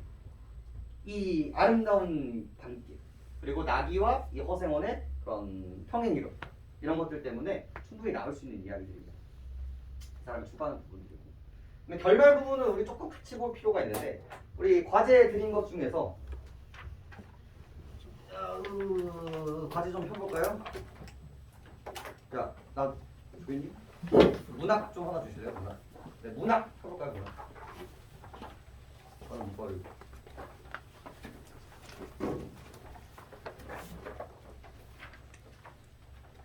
없어요? 저 교무실에서 한번 갖고 올게요. 동그란 거. 거기에서 어디 보시면 일단 그 소개부터 할게요. 오늘 갖고 오시는 동안 과제 얘기해드리면 아직 조금 남긴 했는데 더 해야 돼요. 그거 계속 드릴 거예요. 그런 식으로 우리가 수업한 작품에 대해서 이제 연계 문제를 계속 만들어서 드릴 텐데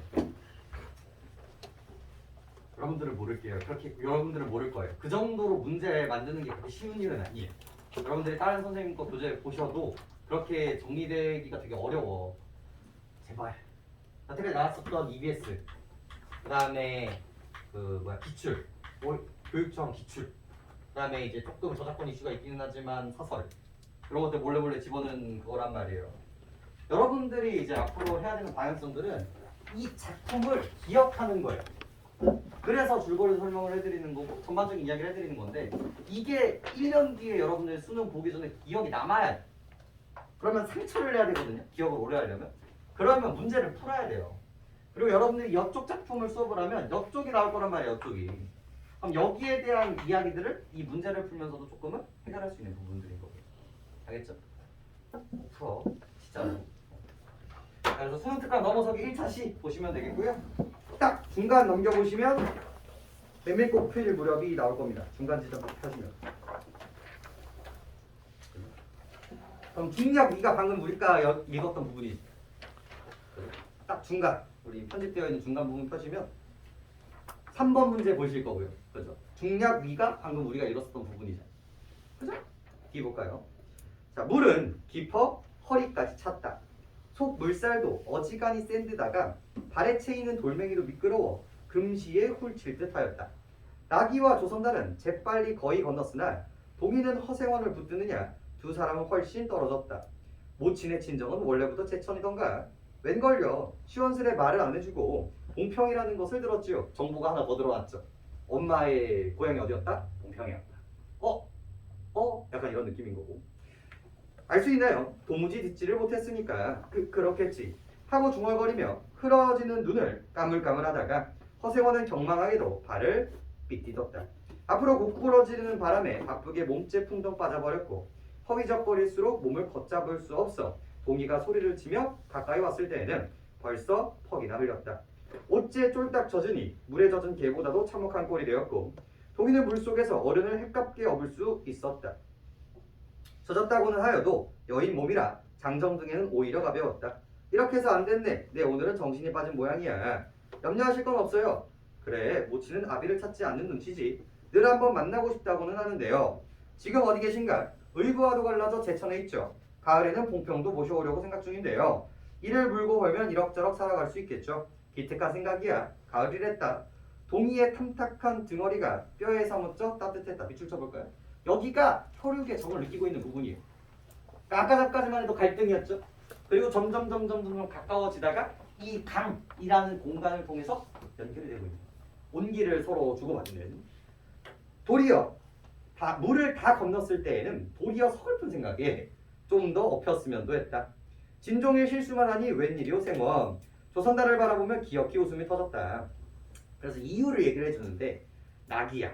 낙이 생각을 하다가 실족을 했어. 말 안 했던가? 적골에 제법 새끼를 얻었단 말이지. 읍내 강릉찜 파마에게 말일세.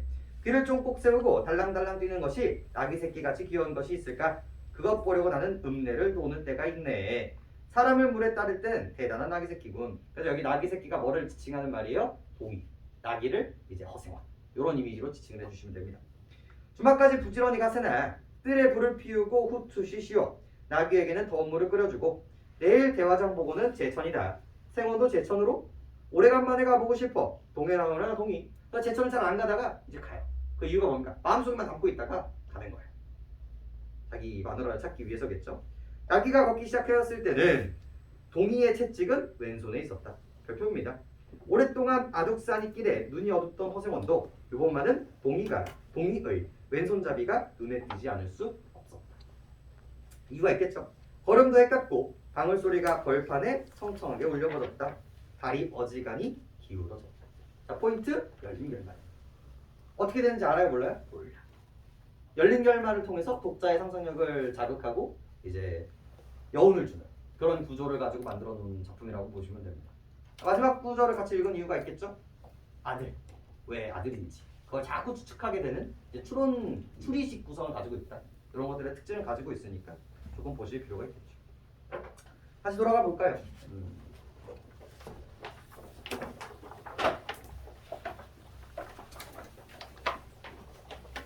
문제도 풀리고 싶은데 시간 관계상 여러분들이 푸세요. 1번 같은 경우는 서술자의 이야기죠. 그래서 외부의 서술자가 내부의 초점 화자를 통해서 설명하고 있다. 이게 이제 정답이 될 거고요. 그 다음에 2번도 이제 인물에 대한 설명이니까 OX 확인하시면 되겠고 3번 같은 경우는 아까 전에 소설의 형식을 가지고 시를 읊은 작가 뭐 쓰시면 되겠어요? 시각적 심사, 공학적 심사, 비유법 이런 것들 열거해 주시면 됩니다. 넘겨보시죠. 오늘의 마지막 장 여기까지 해야 돼요. 마지막 작품 뭡니까? 박시전이네요. 이거 했어. 우리 모의고사 시장 얘기 나오면서 했었거든요. 했었는데 가볍게 얘도 너무 중요해서 안 나오는 그런 포지션에 있는 작품입니다. 너무 중요하지. 부분이 이제 박시전이죠. 이 박시전은요 두 가지 측면에서 중요해요. 하나가 여성 주인공 그리고 심지어 히어로물입니다. 이분이 되게 영웅적인 그 다음에 되게 엄청난 능력을 발휘해서 이제 이야기를 헤쳐나가는 그런 구조를 가지고 있고요. 두 번째로 중요한 게 뭐냐면요. 이게 의도예요. 이 작품을 쓴 의도. 뭐 때문에? 이 병자호란, 임진왜란 이런 전쟁의 상처들을 뭐를 통해서? 허구를 통해서 뭘 해줬다? 위로를 해주기 위해서 쓴 작품이라는 거예요. 실제로 등장했었던 인물, 용골대라든지 그런 인물이 등장을 함으로써 우리가 분명 병자호란 때문에 졌거든요. 하지만 그거를 위로해주기 위한 수단으로서 쓴 작품이라는 것 때문에 의미가 있는 포인트라고 보시면 되겠습니다. 이야기의 스토리는요 크게 1부와 2부로 나뉘어요. 그리고 대부분 이제 2부일 텐데 1부가 이제 어떻게 시작하냐면 여기서의 남주인공이 이시백이라는 사람이거든요. 이시백의 아버지가 시작을 해요. 이시백의 아버지가 산에 가가지고 길을 잃어요. 근데 항상 길을 잃으면 그걸 도와주는 사람이 등장하거든요. 등장도 전형적이에요. 어디선가 맑은 피리 소리가 들려요. 근데 그 피리 소리를 따라가니까 어떤 남자가 학이랑 술을 마시고 있는 거예요. 뭐지? 내가 헛것을 본 건가? 누구야? 신선인 거지. 그러니까 범람치 않은 인물이라고 생각을 하고 이제 도움을 청합니다. 그래서 그때 누구냐면 그게 박처사라는 사람이에요. 산속에서 학이랑 술을 먹는다? 이건 못 참는 거예요. 그래서 얘기를 하다 보니까 자기한테도 아들이 있고 이 사람한테도 누가 있는 거야? 딸이 있는 거야. 근데 그 당시에는 되게 흔한 일이었거든요. 아버지끼리 뭘 결혼을 약속을 한 거예요? 결혼 약속을 하는 거예요.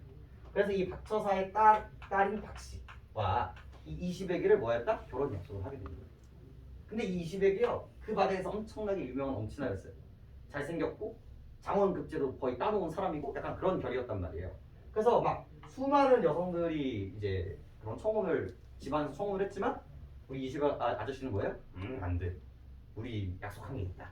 아들아 정말 정말 멋진 여자 내가 데리고 온다 하고 나이가 차가지고 갑자기 박처사가 휘릭 바람과 함께 등장을 합니다.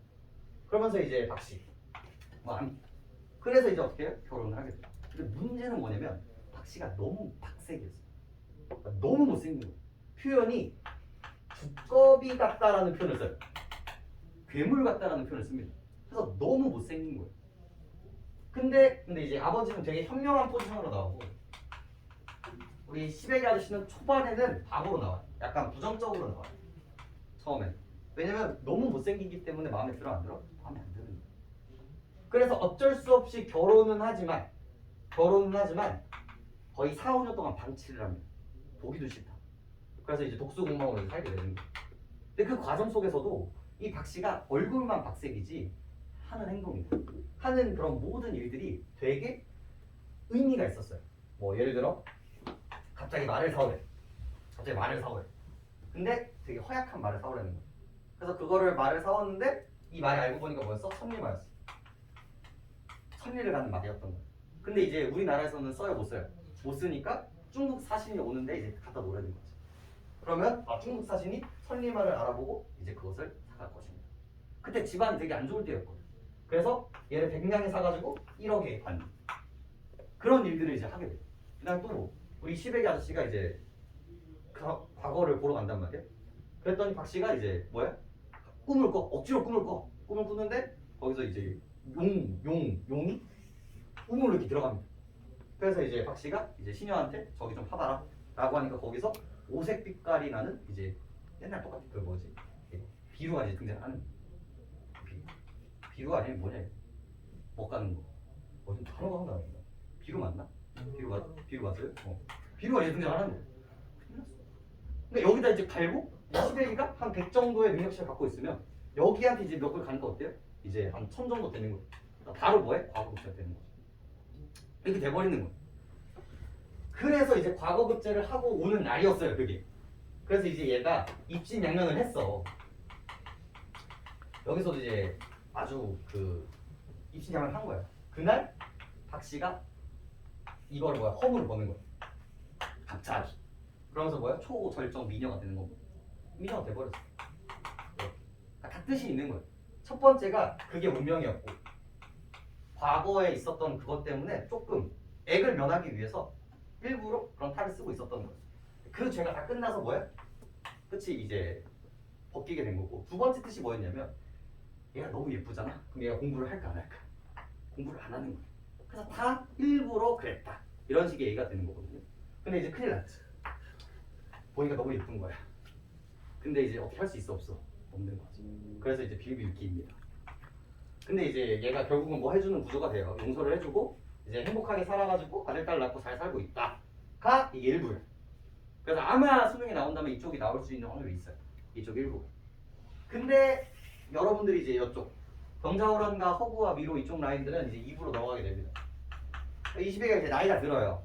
나이가 들어서 어떤 게 이제 터지게 돼요? 병자호란이 이제 터지게 되는 겁니다. 그때 누구의 도움을 통해서? 이 박씨의 도움을 통해서 이제 일련의 사건들을 해결하게 되는 그런 구조가 이제 등장을 하게 되는데 거기서 이제 용골대라는 사람이 나오죠. 실제로 우리나라를 상대로 승리한 장군입니다. 승리한 장군이. 그래서 이 사람이 이제 우리나라를 치고 왕의 항복을 받고 그리고 이제 돌아가려고 하고 있는데 이게 이 앞에 이슈가 뭐였냐면 원래 뭐랄까 임진왜란이랑 똑같아요. 얘네들이 이렇게 쳐들어오거든요. 이렇게 쳐들어오는데 여기에 누가 있었냐면 우리나라의 그 유명한 임경업 장군이 있어요. 그래서 여기로는 못 두는 거야. 그러니까 여기 있는 이 양반놈들이 우리 경험이 믿고 아무것도 안 해도 된다. 이거 팅차치 들고 있었던 거예요. 그럼 얘네들 어떻게 와? 이렇게 와요. 이렇게 와버리는 거예요. 그래서 여기서 개박살이 납니다. 근데 그때 이 용골대 아저씨가 이 전쟁을 준비하는 데 있어서 항상 전쟁 준비하면 항상 그 뭐랄까 그 점을 보거든요. 근데 그 점을 보는데 그 여왕님께서 요번에 가면 무조건 이긴다. 요번에 승리는 우리한테 있다. 근데 딱 하나만 조심해라. 피화당이라는 데가 있는데 여기는 절대로 건드리지 마. 나머지 것들은 다 건드려도 되는데 여기만큼은 가지 마. 그럼 큰일 난다. 알고 보니까 여기 누구 있게? 여기 박씨가 있는 거예요. 근데 그 당시에 모든 여자들이 여기로 피신을 해. 그러니까 전쟁을 이긴 용골대 입장에서는 여기를 수탈을 했었어야 된단 말이에요. 그래서 아무 생각 없이 들어갔다가 일단 아우가 먼저 들어갔다가 뭐예요? 오기살이에요. 그리고 또 아우의 복수를 하기 위해서 들어갔다가 개털리고 오고. 그러면서 뭐야? 우리를 위로해줬다. 이런 식의 이야기를 하는 거고요. 그리고 이제 돌아가면서 이제 또 김경호 아저씨한테 개털리고. 그런 구조로 이제 글이 전개가 되는 거예요. 글 한번 봅시다. 함께 좀 보죠. 이 정도는 보실 필요가 있는데 인가? 자, 함께 볼게요. 자, 호장이 우리 호나라의 병사들이 장군이 군사들에게 호령해 일시에 불을 지르니 화약 터지는 소리가 천지를 진동하고 산천이 무너지는 듯하며 사방에 불이 일어나 화강이 충전했다. 이때 박씨가 개화에게 명해 옥병수를 던지게 하고 왼손에는 옥화선을 오른손에는 백화선을 들고 오색슬로 부적을 메어 화염 속에 던졌다. 그러자 갑자기 바람이 세차게 불면서 화염이 도리어 호진 쪽으로 향했으며 또 호나라 진영 쪽으로 향했으며 호국 군사들 중 화염에 쌓여 지척을 분간하지 못하고 불에 타 죽은 자가 헤아릴 수가 없더라. 용골대가 크게 놀라서 군사들을 급히 물러가게 하고 하늘을 우러러 탄식하게 말했다. 자, 첫 번째 갈등이죠. 누구와 누구의 싸움을 보여주고 있습니까? 박씨와 개화 그리고 이 용골대의 싸움을 보여주고 있는데 일단 첫 번째가 뭐예요? 비현실적이에요. 그리고 뛰어난 능력치 그리고 전기성을 확인할 수 있는 부분이라고 보시면 되겠고요. 그래서 개화는 조력자. 그러니까 박씨가 되게 규중이잖아. 규중 이런 높으신 분이기 때문에 직접 나서지 않는단 말이에요. 그래서 개화를 통해서 자기의 그런 것들을 보여주고 있고요. 그리고 옆에다 과장 하나 정도만 적어주시면 됩니다. 과장 하나 정도. 그 과장을 통해서 이 능력치를 조금 더 이제 표출하고 있는 부분이고 용골대 동그라미 치시고 용골대는 실제 인물이죠. 이 실제 인물을 등장시킴으로써 이 가상과 실제를 왔다 갔다 하게 돼요. 그런 뉘앙스로 접근을 해주시면 됩니다. 그래서 용골대가 이제 탄식을 하면 말합니다. 우리가 군사를 일으켜 조선에 나온 뒤에 팔에 피 한 방울 묻히지 않고 호통소리 한 번에 조선의 왕복을 받았는데 어찌 일개 아녀자가 불쌍한 동생을 죄 없이 죽이고 10만 대병마저 거의 죽였으니 더할 나위 없이 분하다. 무슨 면목으로 우리 대왕과 왕비를 뵙겠는가? 이에 한우가 통곡하고는 여러 장수를 불러 의논했다. 아무리 해도 저 여자를 당해낼 수가 없다. 저 여자에게 복수하기는커녕 항복도 받을 수가 없으니 이제라도 급히 행군해 고국으로 돌아가는 것이 좋겠다. 호군의 장인이 호군들이 장안의 미색들과 왕비와 세자 삼형제를 강제로 이끌고 호국에 떠나려고 하니 온 백성의 통곡 소리가 장안에 진동했다. 자, 여기가 포인트죠. 이때 박씨가 개화에게 명령해 적진을 향해 크게 외치게 했다. 자, 원래 사실은 누구만 끌려가요? 세자 저하들만 끌려갑니다. 근데 지금 소설에서는 누구도 같이 끌려가고 있어요? 왕비까지 끌려가고 있단 말이야. 이렇게 만들어놓은 장치가 뭐예요? 왕비는 다시 데리고 오는 거거든요. 그래서 뭐라고 얘기해? 무지한 오랑캐들은 들어라. 너희 왕이 무도해. 너희 같은 적비린내 나는 놈을 보내 존귀한 우리나라를 침략하니 우리나라가 불행하기도 패배했다. 그런데 너희는 무엇 때문에 아무런 죄가 없는 우리나라 사람을 잡아가느냐?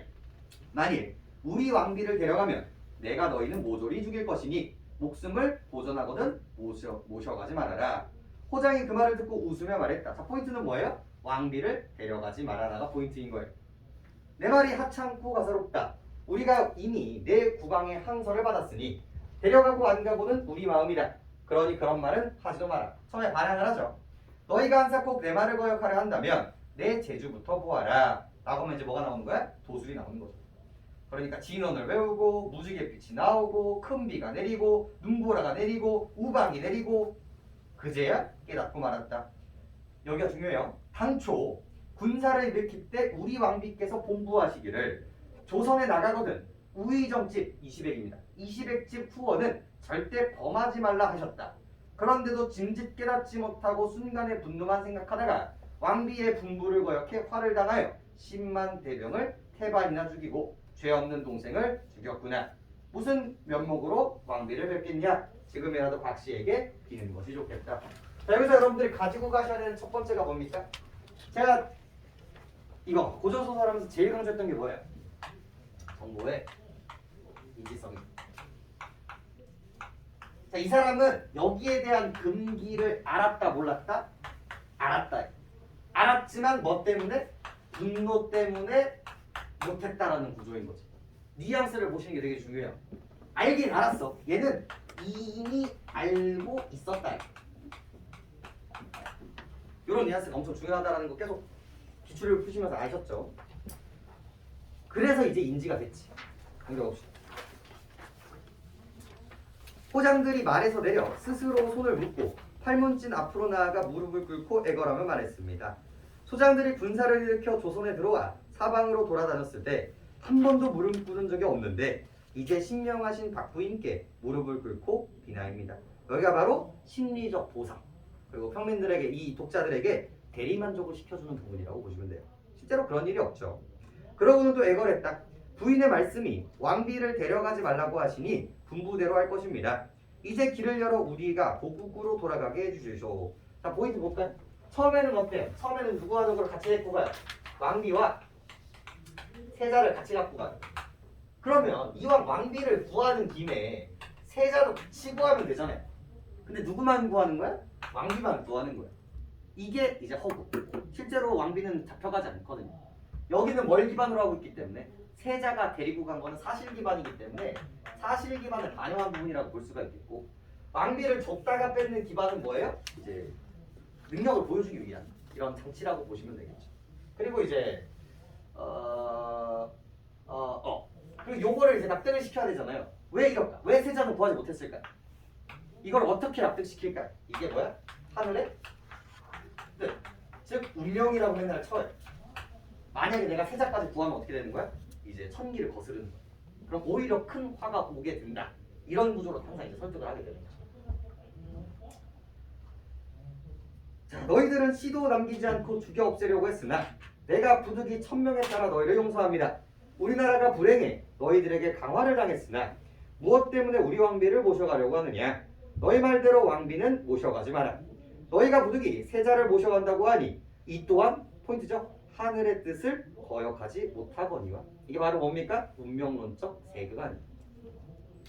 부디 몸조심해서 모시고 가라. 실제 사건을 베이스로 하고 있죠.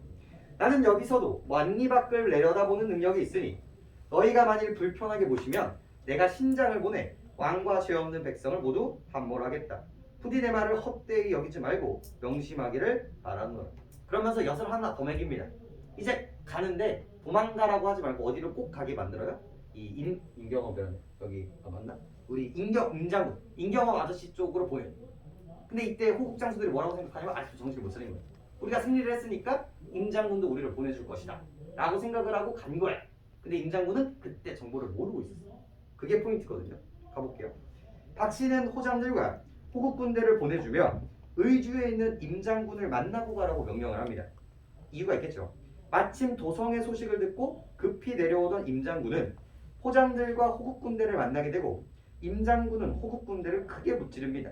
이때 임장군은 호국 장군들을 단칼에 무찌르고 국권을 회복하고자 했는데 사자가 와서 임금의 전교를 드렸다. 장군이 북향사배하고 임금님이 계신 곳에 배를 하고 받들어 보니 이러했다. 자, 임금님의 전교 동그라미 쳐볼까요? 이게 편지예요, 편지. 자, 여기서도 뭐가 굴러가? 여기서도 이게 굴러가는 거야. 이 전까지는 우리가 항복했다라는 걸 알았다 몰랐다? 몰랐다. 근데 이거를 통해서 알게 되고 보내실 수밖에 없는 구조가 됐다는 거지. 오호라, 국군이 불행해 모월 모일에 호병이 달려들어 도성을 습격하매 짐은 남한산성으로 피난했으나 호국의 10만 대군이 들어와 호정에 호통한 말이에 어쩔 수 없이 강화를 했으니 어찌 슬프지 않겠는가. 아무래도 하늘이 정한 운명인 듯하다. 매우 분하고 한심하니 이미 끝난 일이다. 경의 충성이 모두 허사가 되었구나. 이제는 어쩔 수 없으니 도장을 돌려보내라. 임금님이 다 읽고 나서 칼을 던지고 대성통곡하며 말했다. 아 슬프다. 조선의 만고소인이 국권을 농락해. 이게 이자겸입니다. 그 아주 유명한 나쁜 놈이죠. 나라를 망하게 했는데 명천은 하늘은 어찌 이토록 무심하시오. 통곡을 그친 장군이 분한 마음을 이기지 못해 다시 칼을 들고 나가 호장을 사로잡아 땅에 엎어뜨리며 꾸짖어 말했다. 다 허구죠. 하지만 다 이제 위로하기 위한 수단들이에요. 내 나라가 지금까지 시탱하게 된 데는 우리 조선의 도움을 받은 줄도 모르고 무지한 오라케놈이 이처럼 하늘의 뜻을 어기고 우리나라를 침략했으니 내놈들도 시 없이 다 죽이려고 했으나 이미 황허를 맺었고 왕명을 거역하지 못하기 때문에 이게 이유겠죠. 행동에 살려보내노라. 그러니 부디 세자와 대군을 평안히 모셔가서 착실하게 공경하라. 임장군은 한번 통곡한 뒤에 문을 열어 호국 군사들을 내보내게 됩니다. 그러고 나서 이제 권선징악으로 이어지게 돼요. 이 결국은 우리가 이 전쟁을 방기했으면 됐거든요. 근데 그 이자겸이라는 놈이 어때요? 우리는 괜찮습니다. 우리는 친하니까 올 리가 없어요. 이러고 있다가 막상 자기 눈앞에 자기 성에 이 호국인들이 오니까 뭐예요? 우리 항복해야 됩니다. 전하. 우리 죽습니다. 이러고 있어서 항복해버립니다. 그래서 이제 이런 일들이 이제 벌어지게 되죠. 이자겸 처단하고 우리 20의 아저씨가 이제 박씨의 도움을 받아 조언을 받아가지고 이제 행복하게 살았다. 이런 식의 이제 이야기로 이어지게 되는 게 박시전이라고 보시면 돼요. 그죠? 그런 뉘앙스로 좀 작품을 바라보시고 그리고 이제 이번에 과제 드린 것도 문제 풀어보시면서 이때가 이때의 뉘앙스겠거니 라고 생각하시면서 한번 문제를 풀어보시죠. 오늘 여기까지 하죠. 보세요. 좀 공지사항이 좀 있어요. 첫 번째. 네.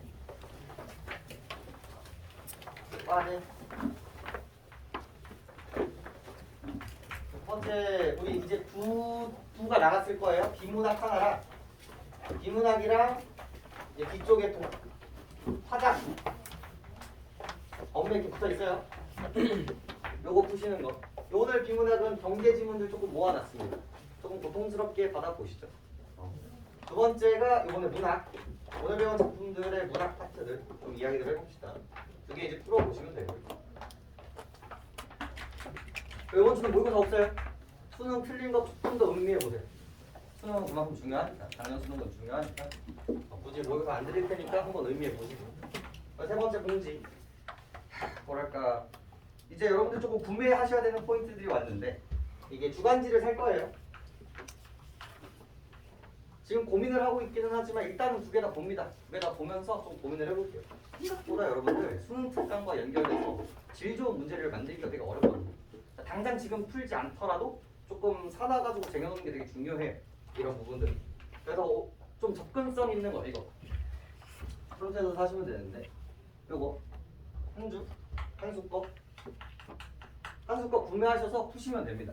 이게 파트가 앞부분은 비문학 설명, 아까 전에 환율이라든지 그런 금리라든지 그런 것들을 여러분들이 찾아볼 수 있는 그런 구조가 되어 있으니까 조금 도움을 받으시고 뒤쪽은 문학 연계 지문들이에요. 제 거야 이제 역사가 과거인 거고 이쪽은 이제 미래적인 부분들인 거니까 구매하셔서 숙제 같이 풀어보시면 됩니다. 이거를 뭐 강요를 하거나 막 이렇게 막 푸시를 하지는 않겠지만 언젠가는 푸셔야 돼요. 언젠가. 그래서 한 수 하실 거고 그리고 이감도 지금 컨택을 하고는 있는데 아마 이제 후반부는 이감 쪽으로 하지 않을까 싶어요. 이제 한 수 걸로 그냥 이걸로만 하려고 했는데 이게 너무 부족하겠는데 그러니까 문제를 푸는 건 의미가 있기는 한데 뭔가 개념이나 이렇게 세트의 느낌은 조금 약하긴 하거든요. 아무래도 후발주자다 보니까. 그래서 이제 초반부는 좀 두 개를 좀 병행하다가 어차피 다 푸시면 됩니다. 나중에는 이쪽으로 가고 모의고사는 아마 이쪽으로 갈 거고 이제 주간지는 이쪽으로 갈 생각이에요. 이게 좀 질이 좀 그래요. 이게 하나로 통일하면 좀 좋긴 한데 이거는 구매하시면 됩니다. 여기를 좀 할인해 주신다고 하시네요. 여기 재원생들은. 그래서 아마 여기가 이제 5주차 거 나올 거고 여기도 이제 저 컨택하면 이제 좀 설명을 좀 드리죠. 제가 뭐 따로 제가 제 교재를 사라고 그러진 않지만 제가 일부러 만들어서 이런 쪽에 조금 생각을 하시고 투자는 좀 해야 돼요. 질 좋은 문제를 우리가 좀 찾아야 되는 것들입니다. 알겠죠? 그 다음에 이번 주 고전은 그냥 영상만 들으세요. 문제는 따로 안 드립니다. 그래서 아마 견회요랑 우리 풍자 시조랑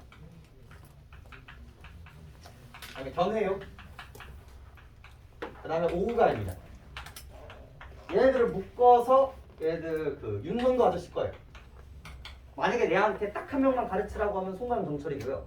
2명째 가르치라고 하면 이 아저씨예요. 그 정도로 중요한 사람입니다. 근데 엄청 쉬워. 근데 알고는 있어야 돼. 그래서 여기까지 그냥 들어만 보시고요. 그리고 이제 슬슬 업무해야 돼요.